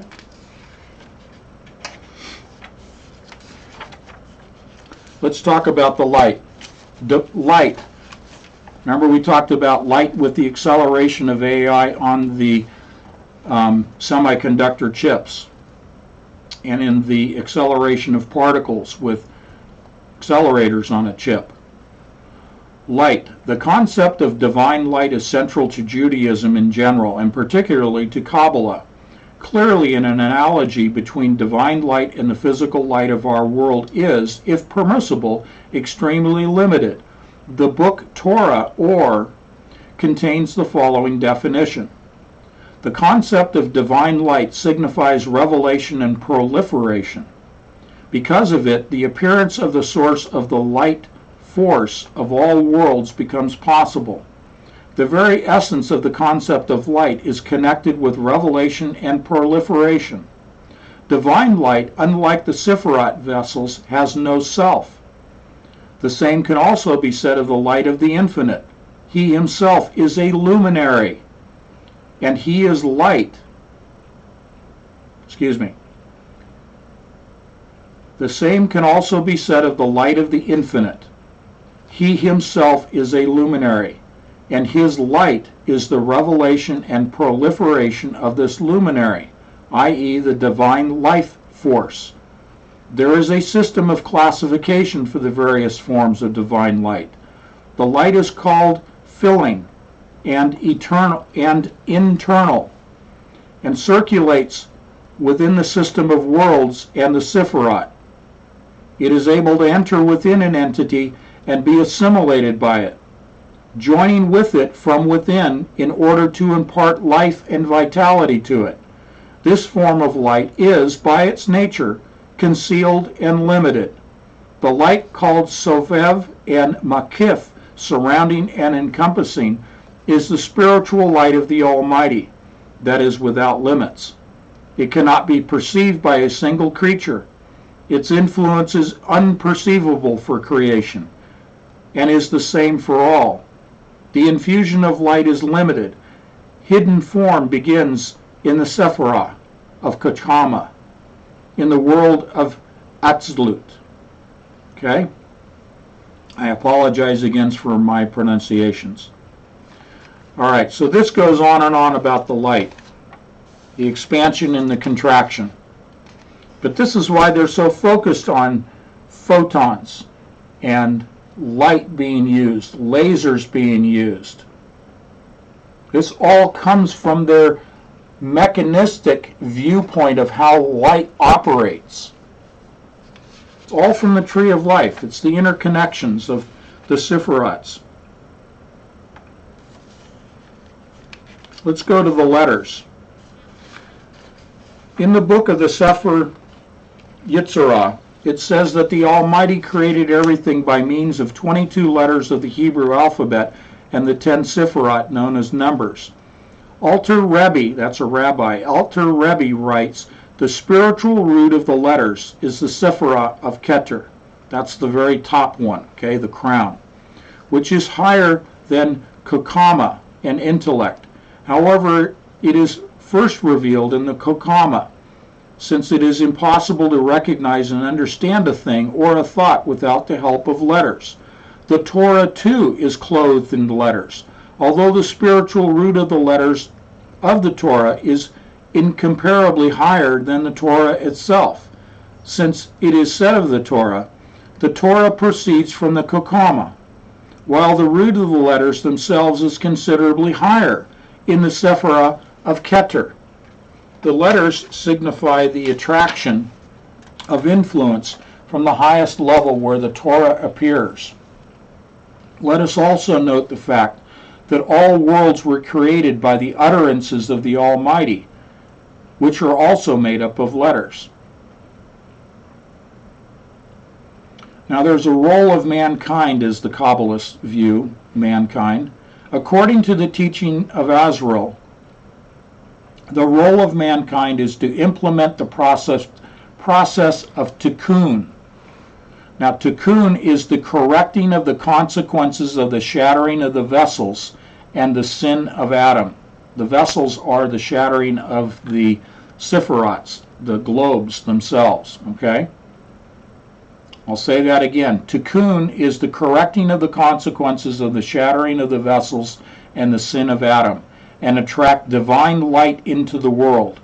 By means of Torah study, prayer, and fulfilling the commandments, a person must raise the sparks of holiness, which have fallen into the realm of Sitra Akra, back up to the higher worlds, turning darkness into light and thus destroying evil.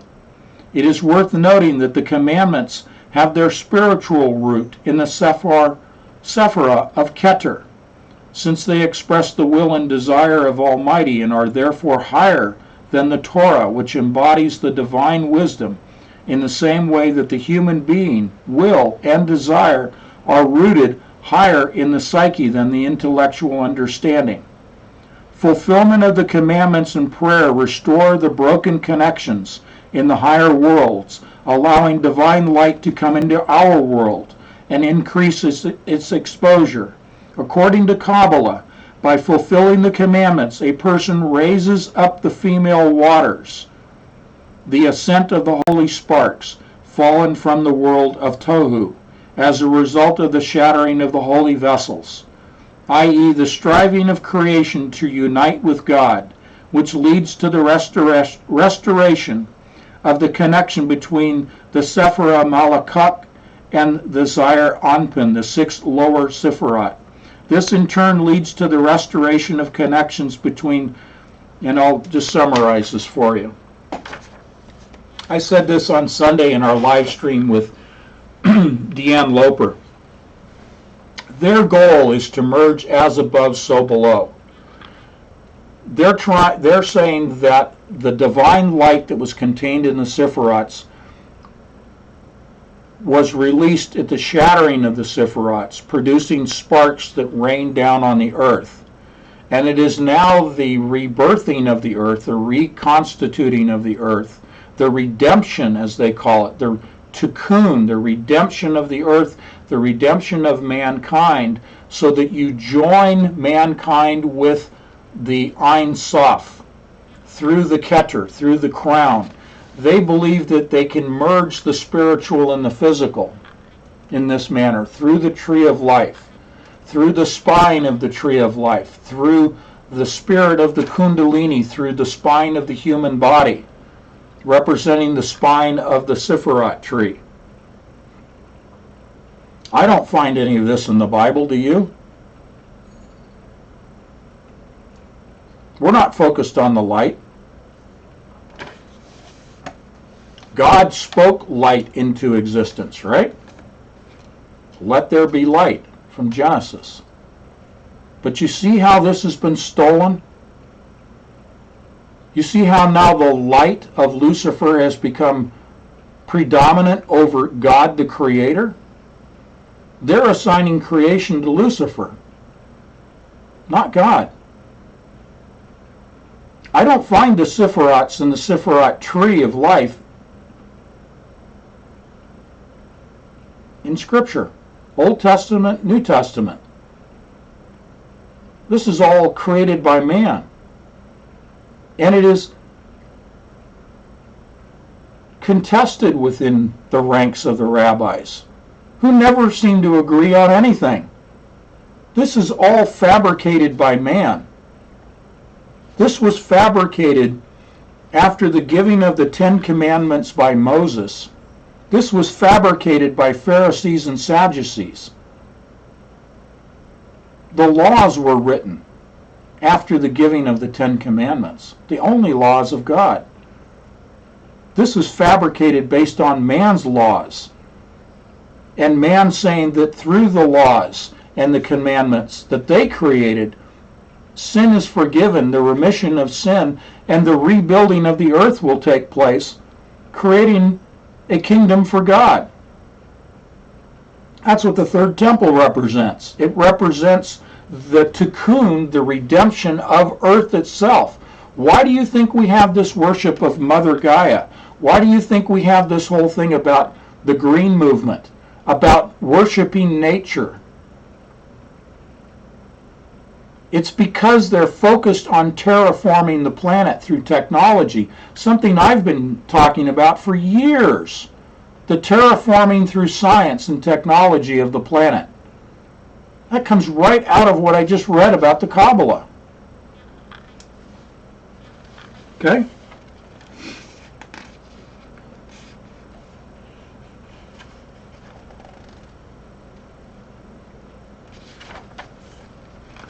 Let's talk about quantum physics a little bit from their standpoint. Information and physics.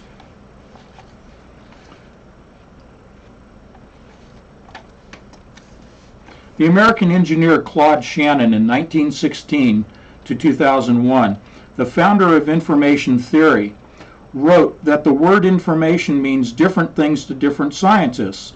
It is hardly possible to expect that a single understanding of the word information would be satisfactory in order to use the term in all fields of science. However, over the last 3 decades, specialists in different areas of information science have adopted the so-called general definition of information that data is meaning. This can now be formulated in the following way. Information consists of one or more pieces of data. Data should be well formed. Data must have meaning. Data is the absence of uniformity in the real world. Data is the absence of uniformity in perception of two physical states. Data is the absence of uniformity between two symbols. For example, the letters A and B. Information can consist of various types of data, primary, secondary, and derivative. Information cannot exist without data representation. Information cannot exist without physical implementation. So what they're saying here is that you have to have a way to model data to make sense of it, and you have to have a way to apply it, the implementation of the data. Okay? The exchange of information from Wheeler's concept of it from bit applies to information theory. It means that every particle, field, or force, space, time, etc., functions in its own way, has its own meaning, and its existence is based on yes and no answers to questions. That's binary selection, bits. That is also the algorithms, okay? Yes, no answers. Therefore, it follows that the reality of our physical world is based on a non-material source, which is based on information. More and more scientists are coming to the conclusion that the basis of our reality is not matter and energy, but information. The exchange of information in the simplest case can be described as the interaction between a subject and an object that are connected by a particular information channel. Okay, let me summarize that as well. The departure in science is away from the physical, away from the particles, even away from energy. The departure is moving in the direction of pure information. Now, in the past, in Entangled Magazine and in live streams, I have defined information in these terms. It's the mind of God. God spoke everything into existence. That means he spoke particles and energy into existence. Those make up our reality. Our classical definition of reality is that which we can interact with, that which we can measure. It's intuitive to us what our reality is. It's physical matter, and it's the energy like heat, temperature, light, sound, energy that we intuitively, that we naturally interact with our senses. And that's all we need. God gave us our senses to interact with our reality. This is why he said, do not partake of the tree of knowledge. It is forbidden knowledge. That was to protect us. What does it mean to protect us? If we are protected from the knowledge of his creation, how he created our reality. If he's saying, you don't need to know how I created it, just accept through faith that I created your reality. And accept your reality through the senses that you have to interact, to measure it, to implement it, to use your reality. Example, Adam named all the animals. Okay? Adam interacted in the Garden of Eden through his senses. And yes, his mind, his intellect, certainly.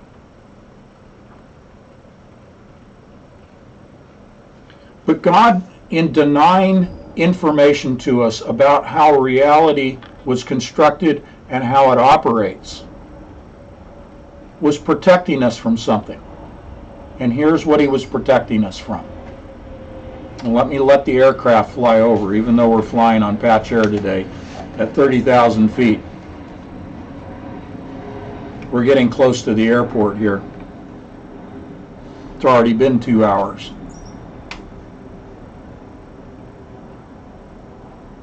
Here's what God was protecting us by denying us knowledge,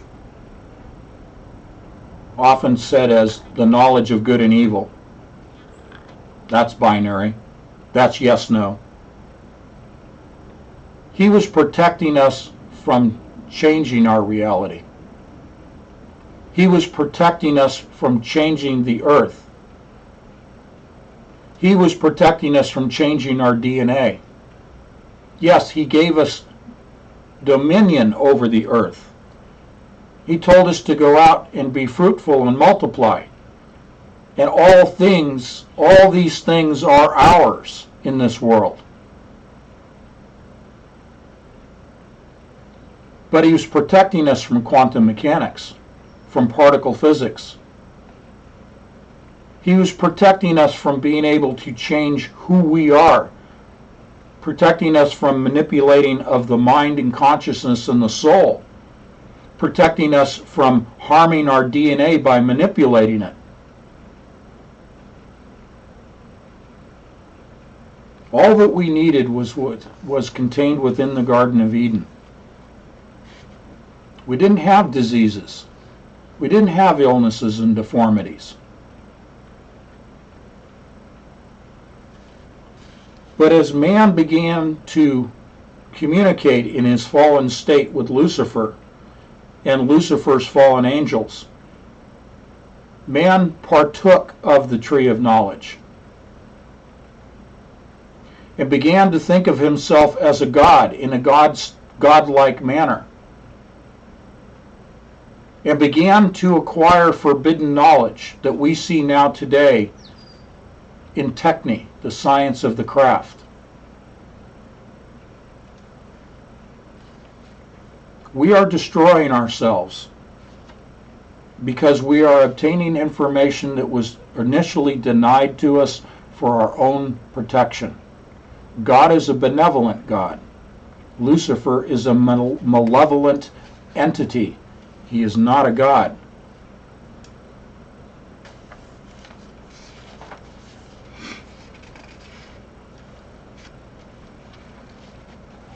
Now, if you'll bear with me, I'll tell you what, let's take another 5-minute break. I'm going to do another half hour to 45 minutes, maybe an hour. I don't know if you can stay with me that long today. I'm going to get into entropy, second law of thermodynamics, quantum entanglement, coherence and decoherence. That may be a little too deep into the nuts and bolts beyond what you want to get into today. So I'm going to give us another 5-minute break for some music. And then if you want to get into the deep nuts and bolts, come back and join with me, okay? So we'll take a little break.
All right, everybody, are we still on the air? Can you see and hear me before I launch into this? Let me know in the chat room how we're doing. Looks like we have a lot of people that stuck around. Thank you. Thank you, Brenda. Okay, you can see and hear me. Let's do a couple of definitions. I want to start with entropy for any of you that are students and are taking notes here. Entropy comes out of statistical mechanics, and it's a property of the thermodynamic system. The easy way for me to define entropy, because there are some disagreements and there's some people who make it too complicated, but it has to do with order and chaos. Entropy, basically a system that is very chaotic, is in a high state of entropy. Let's say it this way. To have a lot of entropy means you have a lot of chaos. Okay? It has to do with the randomness. We've talked an awful lot about random number generation, like a Boltzmann machine. Okay? Like geomancy.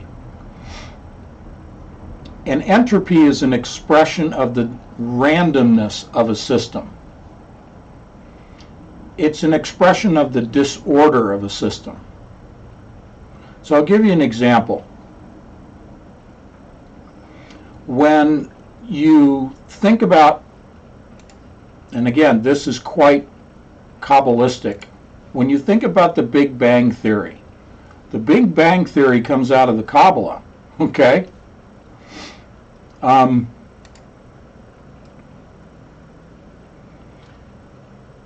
Scientists have said about the Big Bang Theory that the universe is chaotic.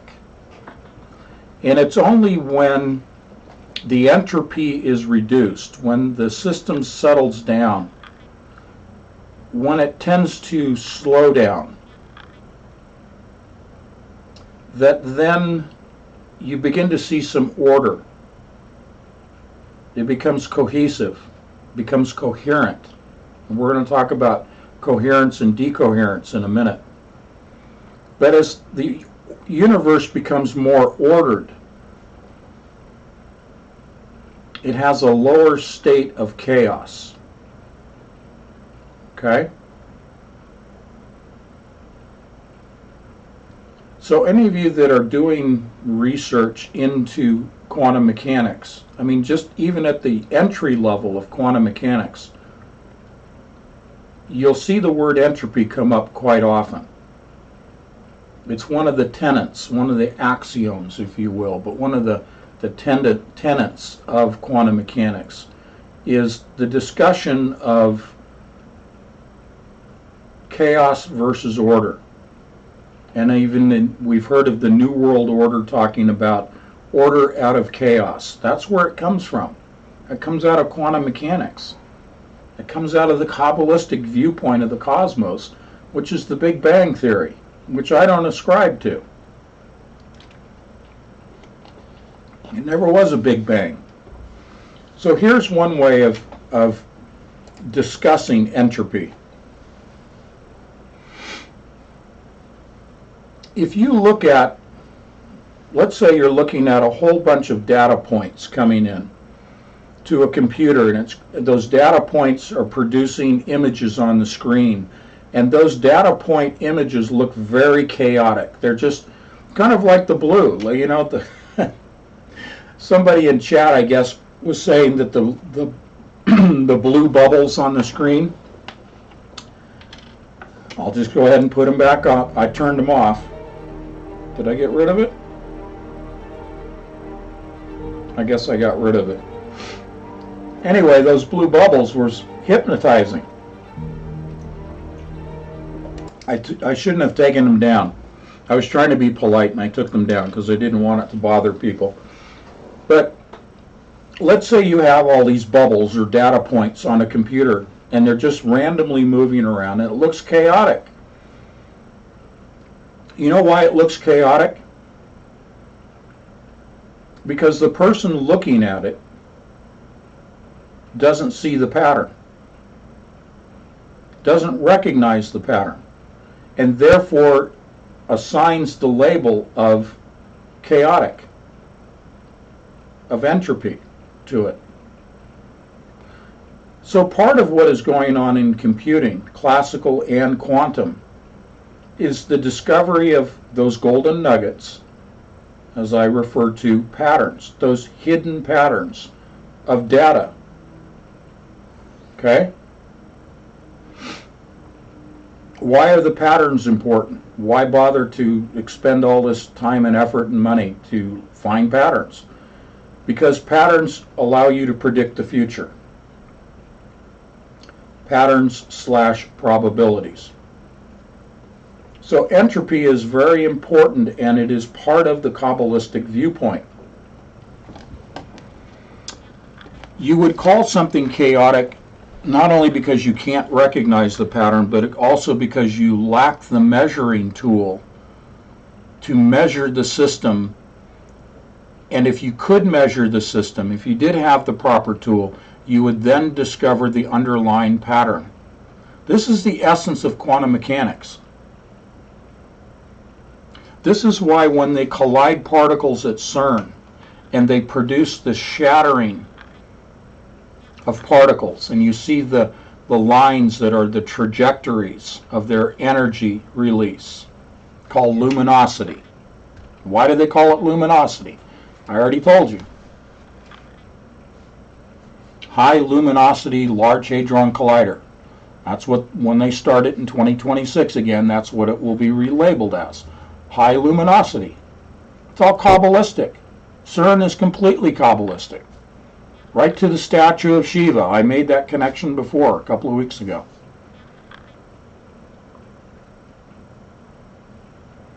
But in quantum mechanics, what they struggle with is finding the patterns.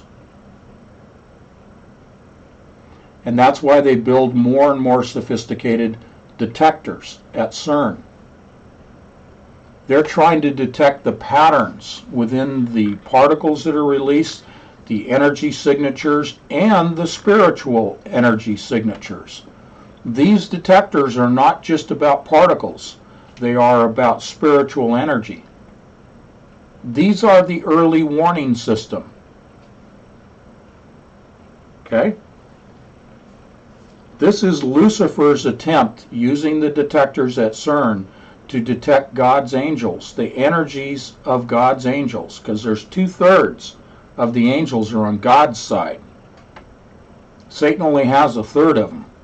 So in your battle, you want an early warning system, and that's what the detectors provide as they open the doorway. When they rent the veil, again, the counterfeit of the veil in the temple, the renting of the veil in the Holy of Holies, that is the renting of the veil, the opening of the doorway, the abyss of Revelation 9, when the angels cast from heaven and given the key to the bottomless pit. Okay? They're trying to detect God's army, the Spirit, using the detectors at CERN, along with all the other multiple reasons for those detectors. They are the watchtowers of the Great Table of Aleister Crowley and others that I explained yesterday. Okay? And the doorway to the abyss is in the north area, impact area, in the center of the main ring of this Large Hadron Collider. It's all it is. It's the Great Table of the Earth. So let's get back to entropy. All the main physics equations are symmetric in time. In other words, they permit movement backwards in time. There is only one law that is asymmetric in time, the second law of thermodynamics. It says, in a closed system, entropy can remain constant or increase. So what is entropy? In physics, this concept is defined as a measure of the system's evident disorder. Let us look at an example of Roger Penrose in his book, The Emperor's New Mind, Well, I won't go into all of that. I'll summarize this for you. The mathematical definition of entropy is entropy equals S equals K log N, where K is the Boltzmann constant and N is the number of possible states in the system. Entropy is proportional to the volume of the range of the system states in phase space. Okay, I'll break that down for you.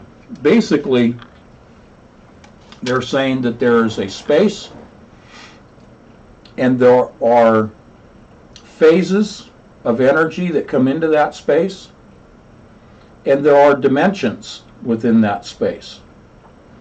And how you represent the location of a particle in that space is based upon the energy that is acting upon it, the phases, and how you locate it with X, Y, and Z, okay, height, depth, and width, Euclidean orientation within a space, how you locate it with three different lines, three different dimensions of location.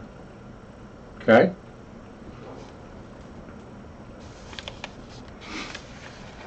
So let me read another definition for second law of thermodynamics to you.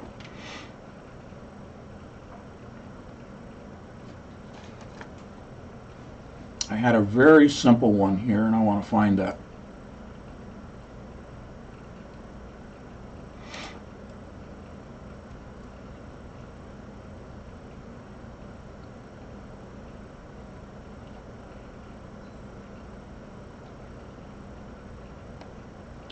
Oh, come on.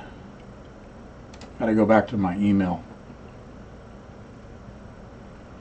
Because the explanation I have in here is just too complicated, so I'll find it for you.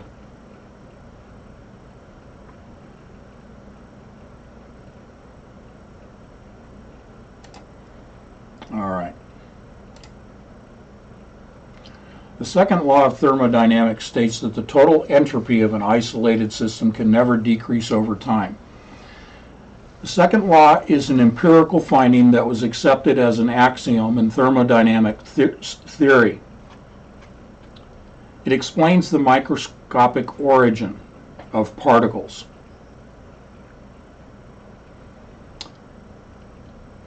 Let me see if I can make this even easier.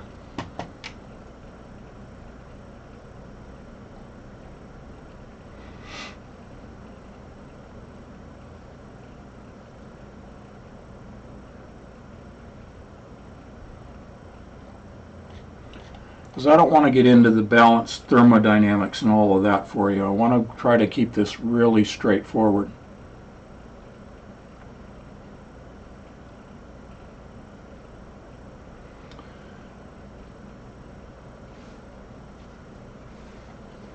When you have a system, let's say you have some particles.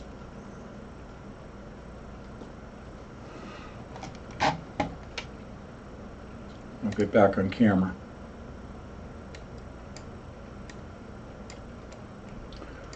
Let's say that you have a box. You have a cube. And within that cube you have some particles.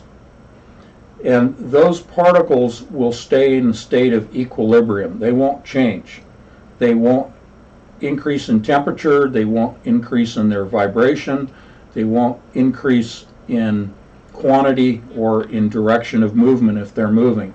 If they're isolated, so you have a box that's isolated from the environment. And as long as nothing penetrates that box, those particles maintain a state of equilibrium.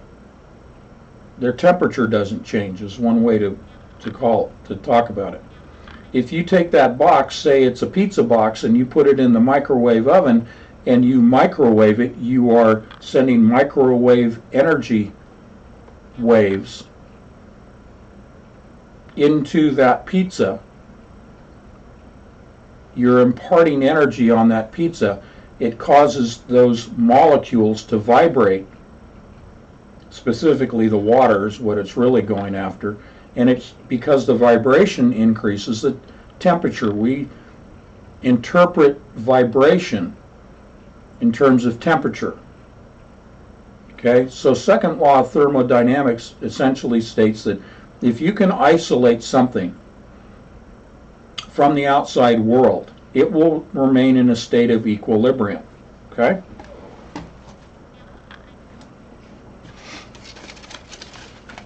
So we're not increasing the state of chaos, we're not increasing the entropy of the system, because the system is in equilibrium.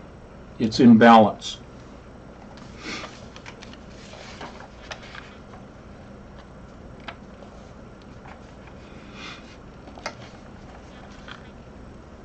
Quantum physics developed in the early 20th century and is now one of the most successful theories of physics describing our world. Okay? It's one of the most successful theories in describing our world. They're talking about quantum physics. This is from the Kabbalist point of view. Okay? The Kabbalist says, quantum physics developed in the early 20th century and is now one of the most successful theories of physics describing our world. So what I did was I just gave you two examples of how they describe, from quantum physics, how they describe our world. They describe it in terms of entropy and thermodynamics, right out of the Kabbalah. Despite the fact that quantum physics makes correct predictions that are confirmed by means of experiments, debate about its philosophical basis continues to this day. There are differences between quantum and classical physics. By classical physics, we mean physics as described by the laws of Newton and Einstein. Well, Einstein also was into quantum physics, so I disagree with them. Einstein walked between classical Newtonian and quantum. Hence, the whole theory of relativity is based upon not classical, but on quantum. Okay. But he had problems. Einstein had problems with quantum mechanics. He had real problems with quantum entanglement, and we'll get to that in just a second. In classical physics, a particle possesses properties of reality and locality, which is separability. This means that a particle exists independently from our observations. If we know the original position and speed of a particle, as well as the forces acting upon it, then we can calculate with absolute accuracy its possible evolution in time and space. Now, this is an oxymoronic statement. I'll read it again. Then we can calculate with absolute accuracy, okay, its possible evolution in time and space. You can't have it both ways. You can't say it's absolutely accurate and say that it's a probability at the same time in the same sentence. It's an oxymoron. This is why I say when I read things like this, it's like reading a comic book. It makes me laugh.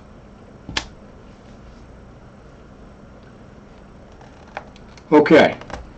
The principal difference of quantum physics is that a quantum particle or entity can behave like both a particle and a wave. According to Heisenberg's uncertainty principle, it is impossible to simultaneously determine the precise spatial coordinates and impulse of a particle or energy and time.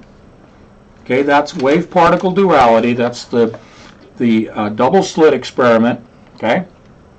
Heisenberg's uncertainty, as I've said many times, and I said today earlier, you cannot, with absolute accuracy, define the location of an electron. Why? Because an electron has angular momentum. In other words, it's always moving. It has, those orbits that you've seen drawn, right? It's really a cloud of electrons, but you cannot, because something is always moving, say it's right there. Intuitively, you can say that. If it's moving, by definition, it's not in one fixed point. That's why Heisenberg said it's uncertain. That's the basis of quantum mechanics, is the probability. You're saying the electron is probably right there at that moment, and then in the next moment it's probably right there. You see, because electrons flow through the computer chipset, the quantum chipset, the qubit quantum bit chipset of a quantum computer, electrons flow simultaneously in opposite directions at near the speed of light. Because they're flowing, because they're moving, you can never say with absolute certainty where they are at any given moment in time. Hence, probability. Okay?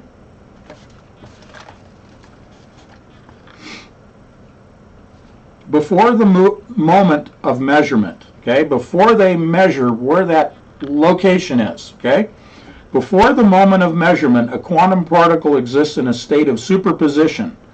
In other words, in many places at once. The state of such a particle is described by Schrödinger's wave function, intended to determine the probability of the location of a particle at a given moment. However, as a result of measurement, the situation suddenly changes. This is the double slit experiment, folks.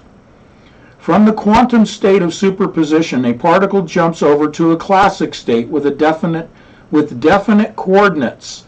Collapse of the quantum state.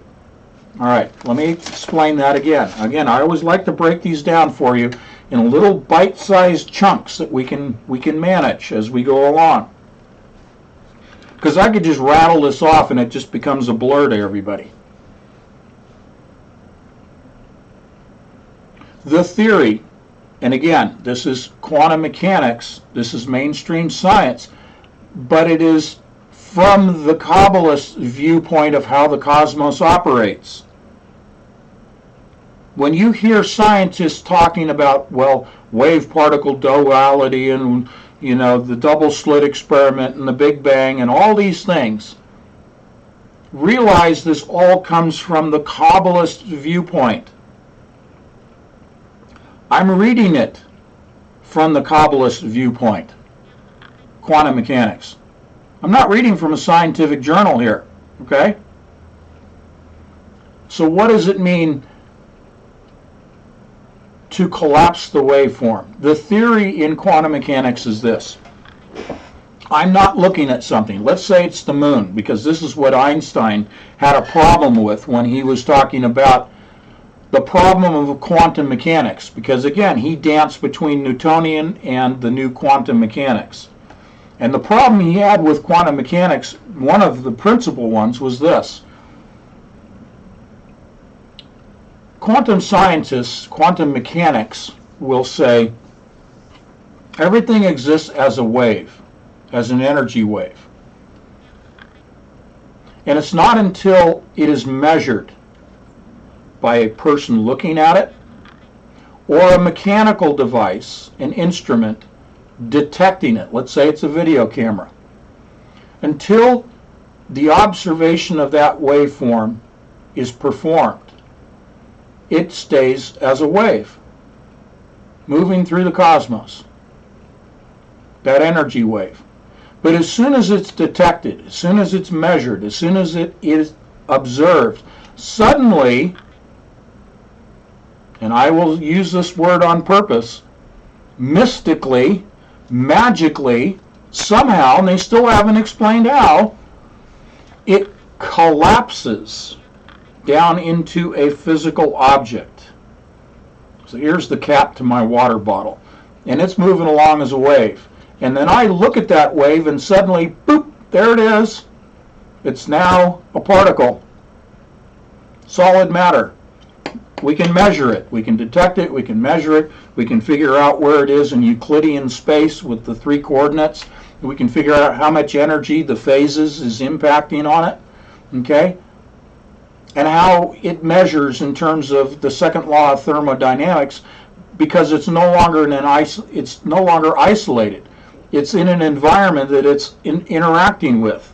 This particle is interacting with its environment.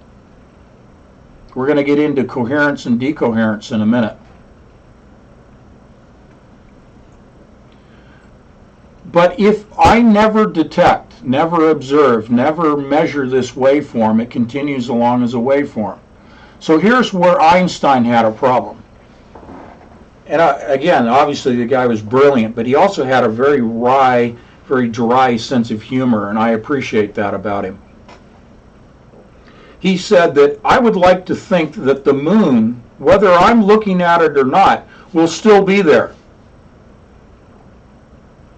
That whether I'm looking at the moon's there. I want to think that the moon still exists in physical form, whether I'm observing it or not. Now, intuitively, I love that word. That makes sense to us. Of course the moon is there. But the Kabbalist will tell you it does not exist unless you observe it, unless you interact with it as a human. I don't think that's God's design, do you? I think all the planets are out there moving around, doing their thing. Good old Saturn's out there with its rings. You know me and Saturn. I talk an awful lot about that. I haven't of late, and I won't today, but it's absolute, utter nonsense. It might as well be in a comic book.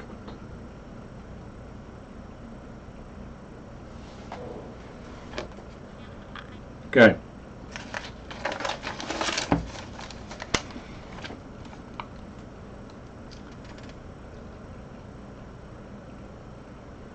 As a result of measurement, the situation suddenly changes. From the quantum state of superposition, which is that wave state, that state of waves, a particle jumps over to a classic state with definite coordinates. What they're saying when jumps over to a classic state is the wave collapses to a solid particle. When you hear classic state, they're talking about something that can be measured with accuracy. I can measure its speed, I can measure its temperature, I can measure its mass, its weight, that type of thing. Its density. Okay, that's classic. The process of a jump-like change in a system during measuring is one of the central problems. I'm glad they even admit it. Is one of the central problems of quantum physics, and it is called the problem of measurement. The situation described above is illustrated by what has become a classic double-slit experiment, and I've explained that in the past, and I won't go through it now, except to say that when you have waves that interfere with each other, I should have that shirt on today. You have waves that interfere with each other. It's at that interference point that particles are produced. This is where the collapse of the waveform takes place. It's the interference. Oftentimes people will describe that as scalar waves. Okay? All right. So the problem is the measurement. It's the act of measurement. We're going to go into decoherence and coherence right now. Another possible explanation for the problem of measurement is the process of decoherence. In fact, during the measurement process, a quantum particle gives out information about its location to the observer, which is an irreversible process. In other words, when information, as the Kabbalist will describe it, and I'll break it down for you. I'll use the bottle cap again as an example. Because this is solid matter, this is a particle, it's giving out information. It's telling me as I measure it with my measuring tools, my detectors, that it exists. It has mass, it has location, it has energy inherent to it, it has a color. It has a color because it's reflecting light. Okay? The mass, the weight, the temperature, the color, the location is all information. It is interacting with me, who's performing the measurement, and I, as the person doing the measurement, is the environment that this particle is interacting with. Okay? The particle gives out information about its location to the observer, which is an irreversible process. Once the information's been delivered, according to the second law of thermodynamics, that information cannot reverse. It can't go backwards in time. The measurement moved out from the object. The information was conveyed. You can't reverse that process. Okay? The decoherence hypothesis makes it possible to answer the second important question in quantum physics, which can be formulated as follows. So this is one of the most important questions in quantum physics today is this. Why do macroscopic objects, those are objects that are bigger than an atom, so they're not subatomic, all right?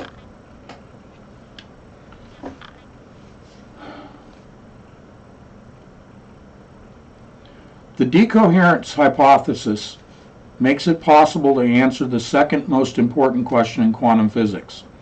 Why do macroscopic objects, which are made up of quantum particles, electrons and protons, demonstrate classical and not quantum properties? According to the decoherence hypothesis, this also occurs as a result of the loss of information from the system in the environment. It is important to note that the hypothesis of decoherence has not been definitively proven. Okay? Well, I'm glad that they admit that. Let me break it down again for you. Can we measure electrons and protons? They are subatomic, they are quantum scale. Can we measure quantum scale particles? Yes, we can. In fact, if we shatter a proton, if we shatter an electron, if we shatter the neutron, the nucleus and a neutron, we end up with 1,000 different types of quantum particles. There's more than 1,000. But you've heard me talk about quarks, gluons, muons, leptons. These are smaller components of electrons, protons, and neutrons.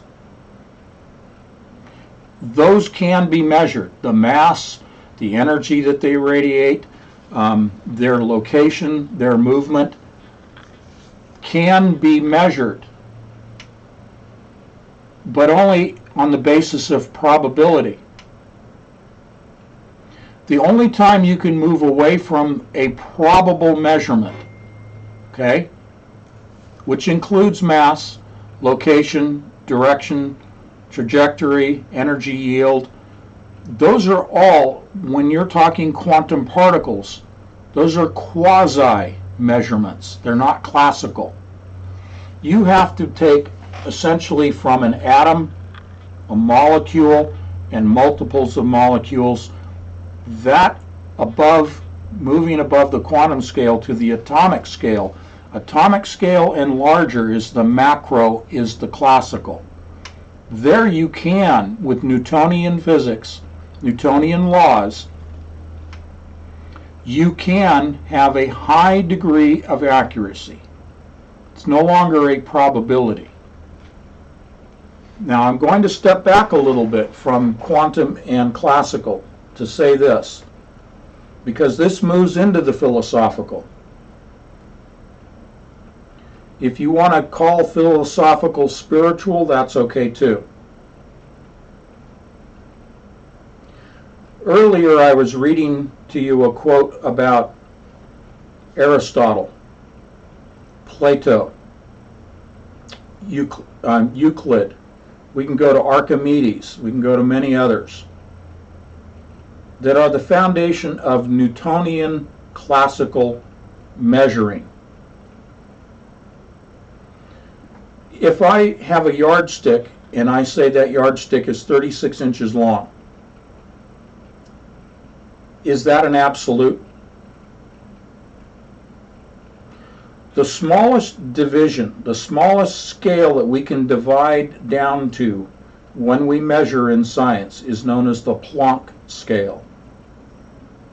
That's the smallest unit of division, thereby the smallest unit of measure that man has to date, is the Planck scale. Much smaller than the nanoparticles that we talk about. Okay? We go nano and femtoscale and down to the and picoscale, and we go all the way down to the Planck scale. 36-inch ruler, is it absolutely 36? Well, we agree for practical purposes, it's 36 inches. That's Newtonian. If we want to move beyond the practical, we then move into the philosophical discussion of, can you actually measure something to its finite size, to its finite scale? This is where Aristotle and Plato had their debates about the cosmos, which relates to the smallest. The cosmos relates to the smallest, because now you're talking about finite versus infinite. And this relates to quantum mechanics. Okay? The question, the philosophical question is the universe finite in its scale? Is there an endpoint? Is there an edge to it? Or is it infinite in its scale? Now you go the other direction, from atomic down to quantum to fundamental particles. How far can you go down? We can go to the Planck scale, but what's beyond the Planck scale? Is there a finite endpoint as far as how small you can go? This is called reductionist theory. A reductionist theory is chopping things down smaller, dividing them smaller and smaller, kind of like Cantor sets or fractal measuring. Continuing to divide and subdivide and subdivide. How far can you go? That's the reductionist process in science. It's also done that way in mathematics. How far can you go? Is there a finite point at which you have to stop the math? Think about pi. How many zeros, how many integers past the decimal point can you go with pi? Well, it's, in theory, it's infinite. Well, is it really? Same thing when you're talking about energy and you're talking about particles. Can you divide energy? Can you measure and divide? Can you take particles, particle matters, something that has mass, and subdivide infinitely? Well, now we get to the whole concept philosophically of the first material of the universe, prima materia. We get to Large Hadron Collider stuff, where they say they are trying to find the source, the beginning point, both in time and in material and in energy, the starting point of the universe prior to the detonation of the Big Bang. That's the same thing in the Kabbalah. The Kabbalah says we cannot know Ein Sof. Ein Sof is infinite. The mind of man is not equipped for nothing. Again, I'm borrowing from the book. I'm kind of wrapping this up because we're up to almost 3 hours now, and I don't want to get too far further into this book. We'll pick it up in another live stream. But I'm kind of summarizing this. The Kabbalist viewpoint of the infinite, the all-knowing creator, is that the creator is nothing. It has no emotions. It doesn't have any characteristics. It doesn't know or define or portray or exhibit good or evil. It just is. It just exists. That's Ein Sof. Again, I'm paraphrasing, but bear with me. Man does not have the ability, according to the Kabbalist, to know what nothing is.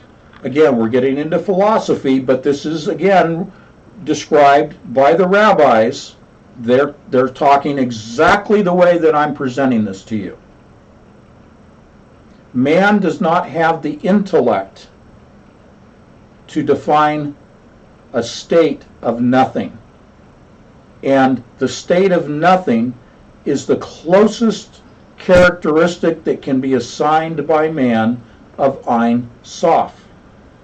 Ein Sof being the creator of everything.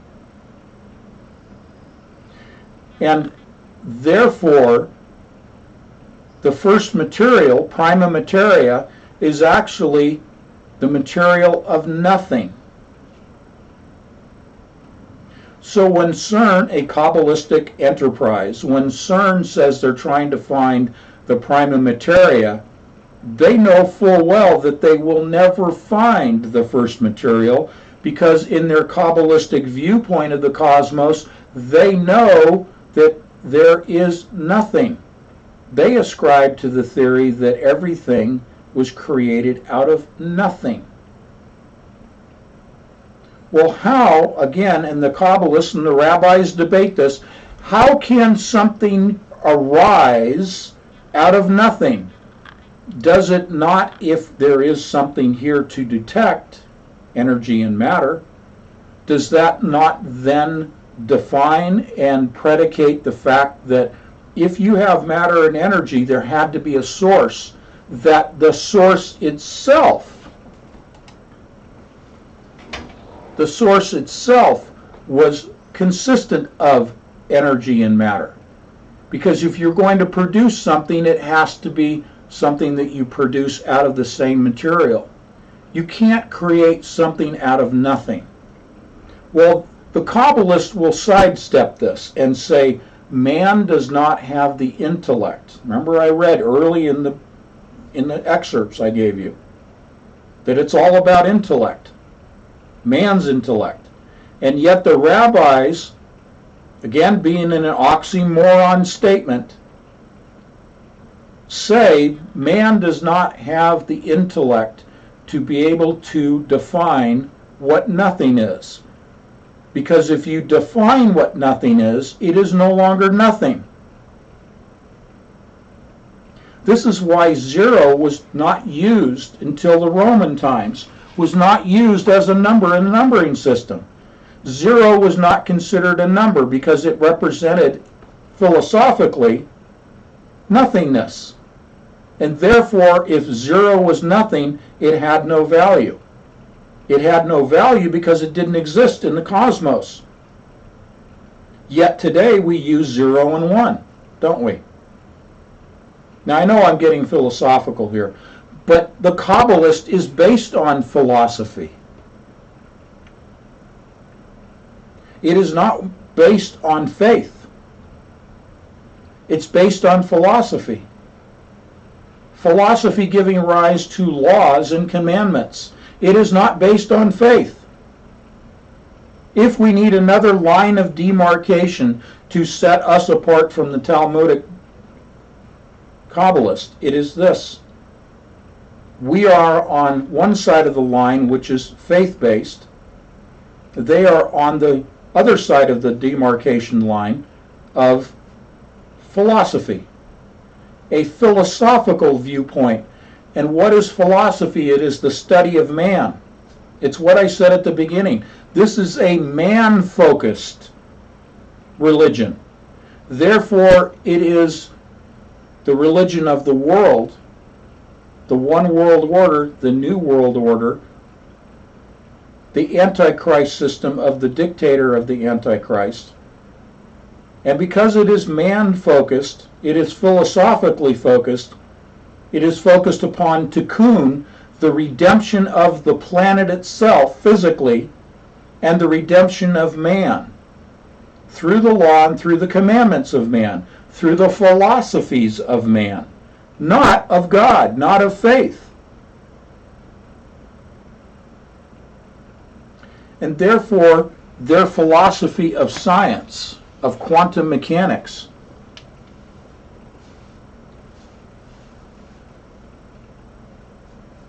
is a statement, it is a science based on philosophy.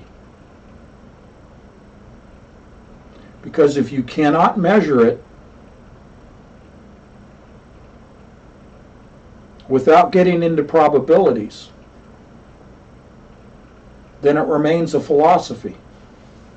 It remains a statement of philosophical measuring of the universe, like Aristotle and Plato debated between the two of them, between the infinite and the finite argument. You want something as a simple takeaway about the argument of quantum mechanics? Remember probabilities, and remember the debate between finite and infinite.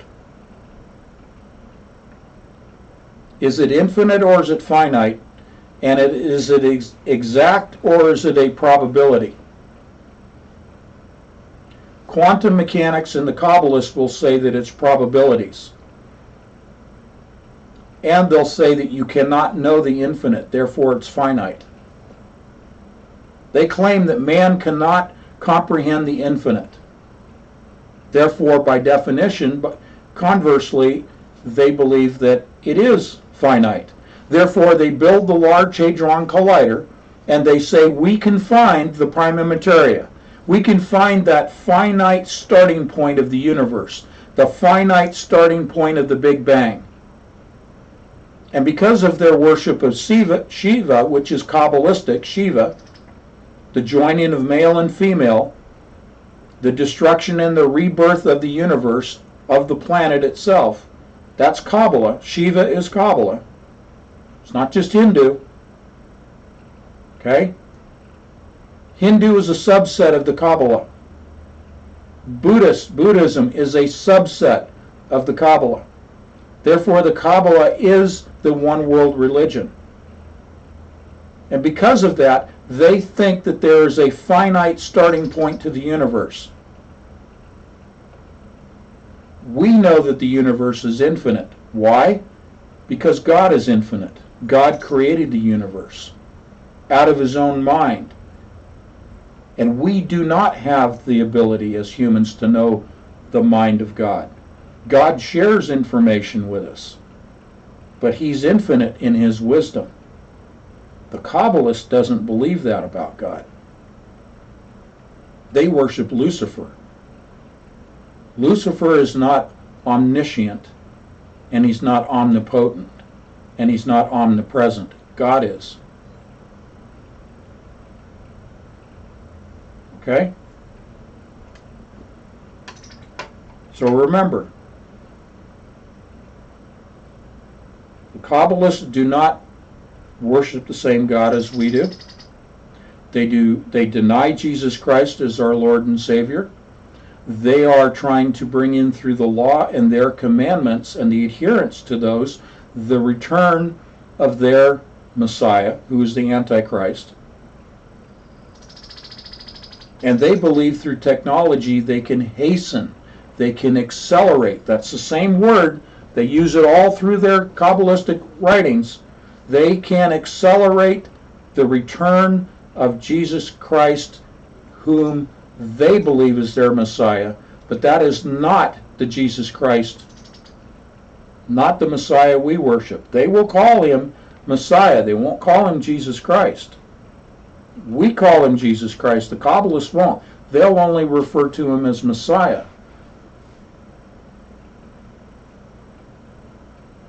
I have said that Satan is trying to do an end run, like in football, trying to do an end run to get past, to sidestep, to shorten, if you will, God's timeline. Satan thinks that he can do an end run on God's timing for the return of the true Messiah and hasten the return of their Messiah, who we know as the Antichrist. So they constantly talk about, in the Kabbalistic writings, the rabbis talk about accelerating the timeline, thereby shortening the timeline to hasten the return of their Messiah. Well, all of that fits into God's larger plan and fits into God's timeline anyway. But they won't admit that. Okay?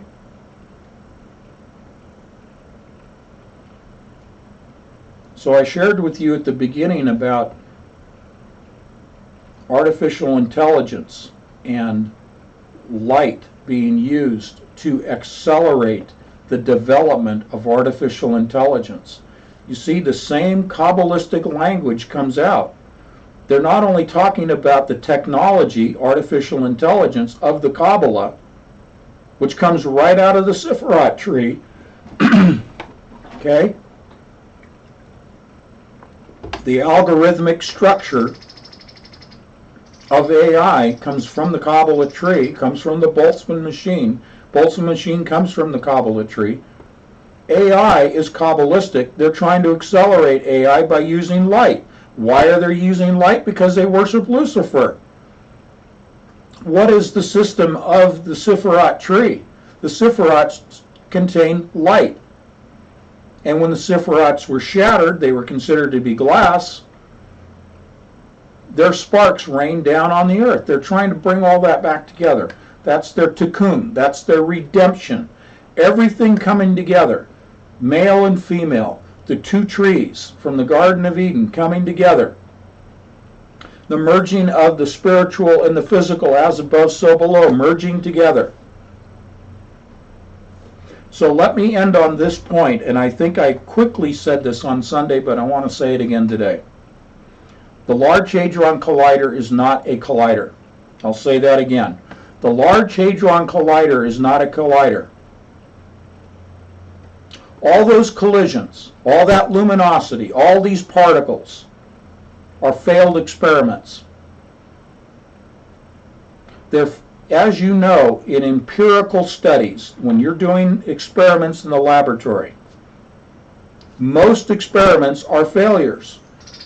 But you learn from the failures in shooting for a goal. You learn from your failures to achieve a goal, to achieve an outcome. What is the outcome at CERN? It is not collisions for the purpose of shattering. Those are failed experiments along the way. They learn, they learn, they learn, they learn. What is the objective? What is the outcome that they're seeking? It's combination. It's combinatorial. It is the combining that they seek. How can I say that it is a combinatorial machine and not a collider? Because the Kabbalist tikkun of redemption is bringing everything in the cosmos together at the macro scale and at the quantum scale, bringing everything back together. It is a combination. It is a combiner machine. When I've talked about combinatorial optimization with Ramon Lull in the 12th century, when I have talked about D-wave quantum computers using combinatorial optimization as Ramon Lull did, combinatorial optimization is straight out of the Kabbalah. Combining, tikkun, redemption, is the combining of everything that they view as having been shattered, has been divided. So when they are colliding particles, they're trying to combine particles. When they accelerate protons in opposite directions at near the speed of light, 999. I read that to you out of Deanne Loper's book. Before we had Deanne on Sunday, the Sunday previous to last Sunday, I read straight out of her book the number 999. Yes, you can flip it over and make 666 out of it. 999 is right straight out of the Kabbalah, and that is why the particles at CERN are accelerated to 999% the speed of light. They're just under the threshold of the speed of light. Why? Because particles, if they were to exceed the speed of light, would spontaneously convert to energy. E equals mc squared inverted. Okay? So what they're trying to do, accelerating particles in opposite directions, protons, is to combine them when they collide, not shatter them. Because it is the goal of tikkun, which means redemption. This is the bringing back together of the divided world. This is the terraforming of the planet, the reconstitution of the planet. This is Satan's agenda to achieve redemption of the planet below and redemption of the spirit above, combining them together. Therefore, as above, so below, within the Large Hadron Collider below, that's why it's 300 feet below ground, is to combine the spiritual energies that they're trying to detect with the 4 detectors, which are the watchtowers of Crowley's Great Table of the Earth, and do that in the center point, the north area impact point, the circle within the Great Table, the circle within the main ring of the Large Hadron Collider. The 4 watchtower detectors are detecting the spirits above so as to combine the spirits with the physical, achieving tikkun from the Kabbalah. It is not a collider, it is a combiner. Everything to date has been a failed experiment, but they've learned from that. That's why the machine was shut down on the 3rd of December of 2018. Because they realized that they needed stronger magnets. They're shifting from their composition of magnets of niobium and titanium to niobium and tin, moving from 8.3 Tesla, which is 8.3 times greater than the magnetic attraction, the magnetic pole of the Earth itself. 1 Tesla is the equivalent to the Earth, to as high as 20, perhaps even as high as 30 Tesla. Why do they need stronger magnets?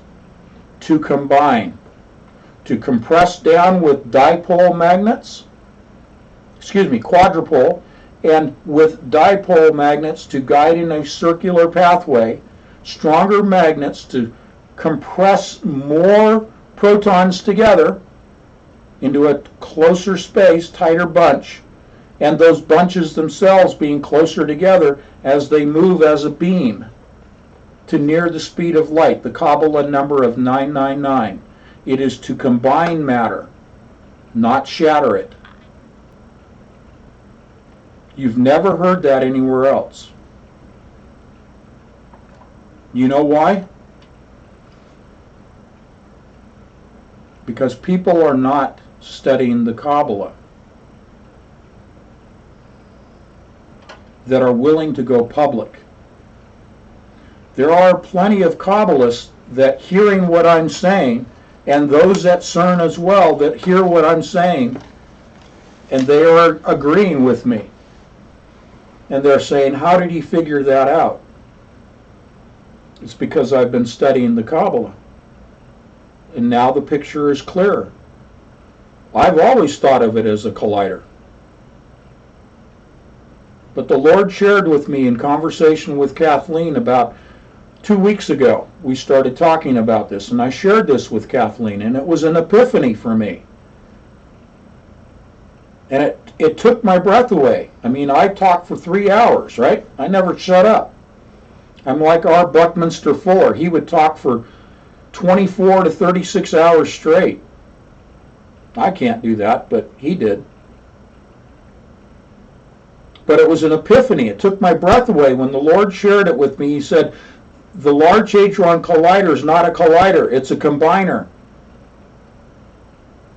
That was right at the beginning of starting to read Deanne Loper's book about the Kabbalah and what every Christian needs to know about the Kabbalah. Okay? Let me find that book.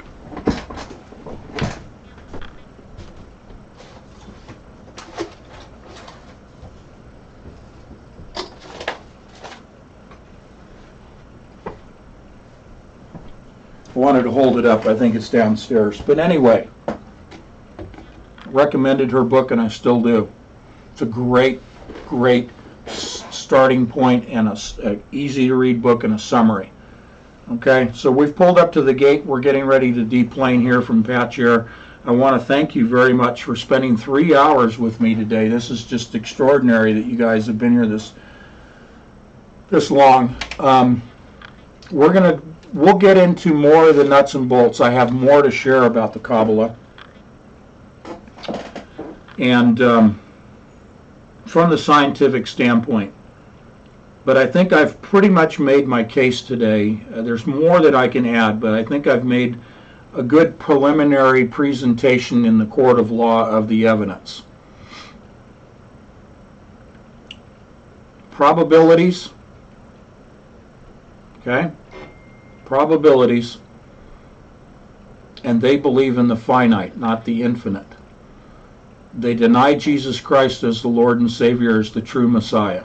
That's the demarcation line.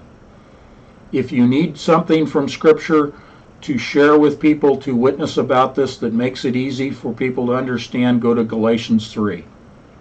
Okay? Pray for the Talmudic Jew. Pray for the non-Messianic Jew. And understand, one last footnote, very important footnote.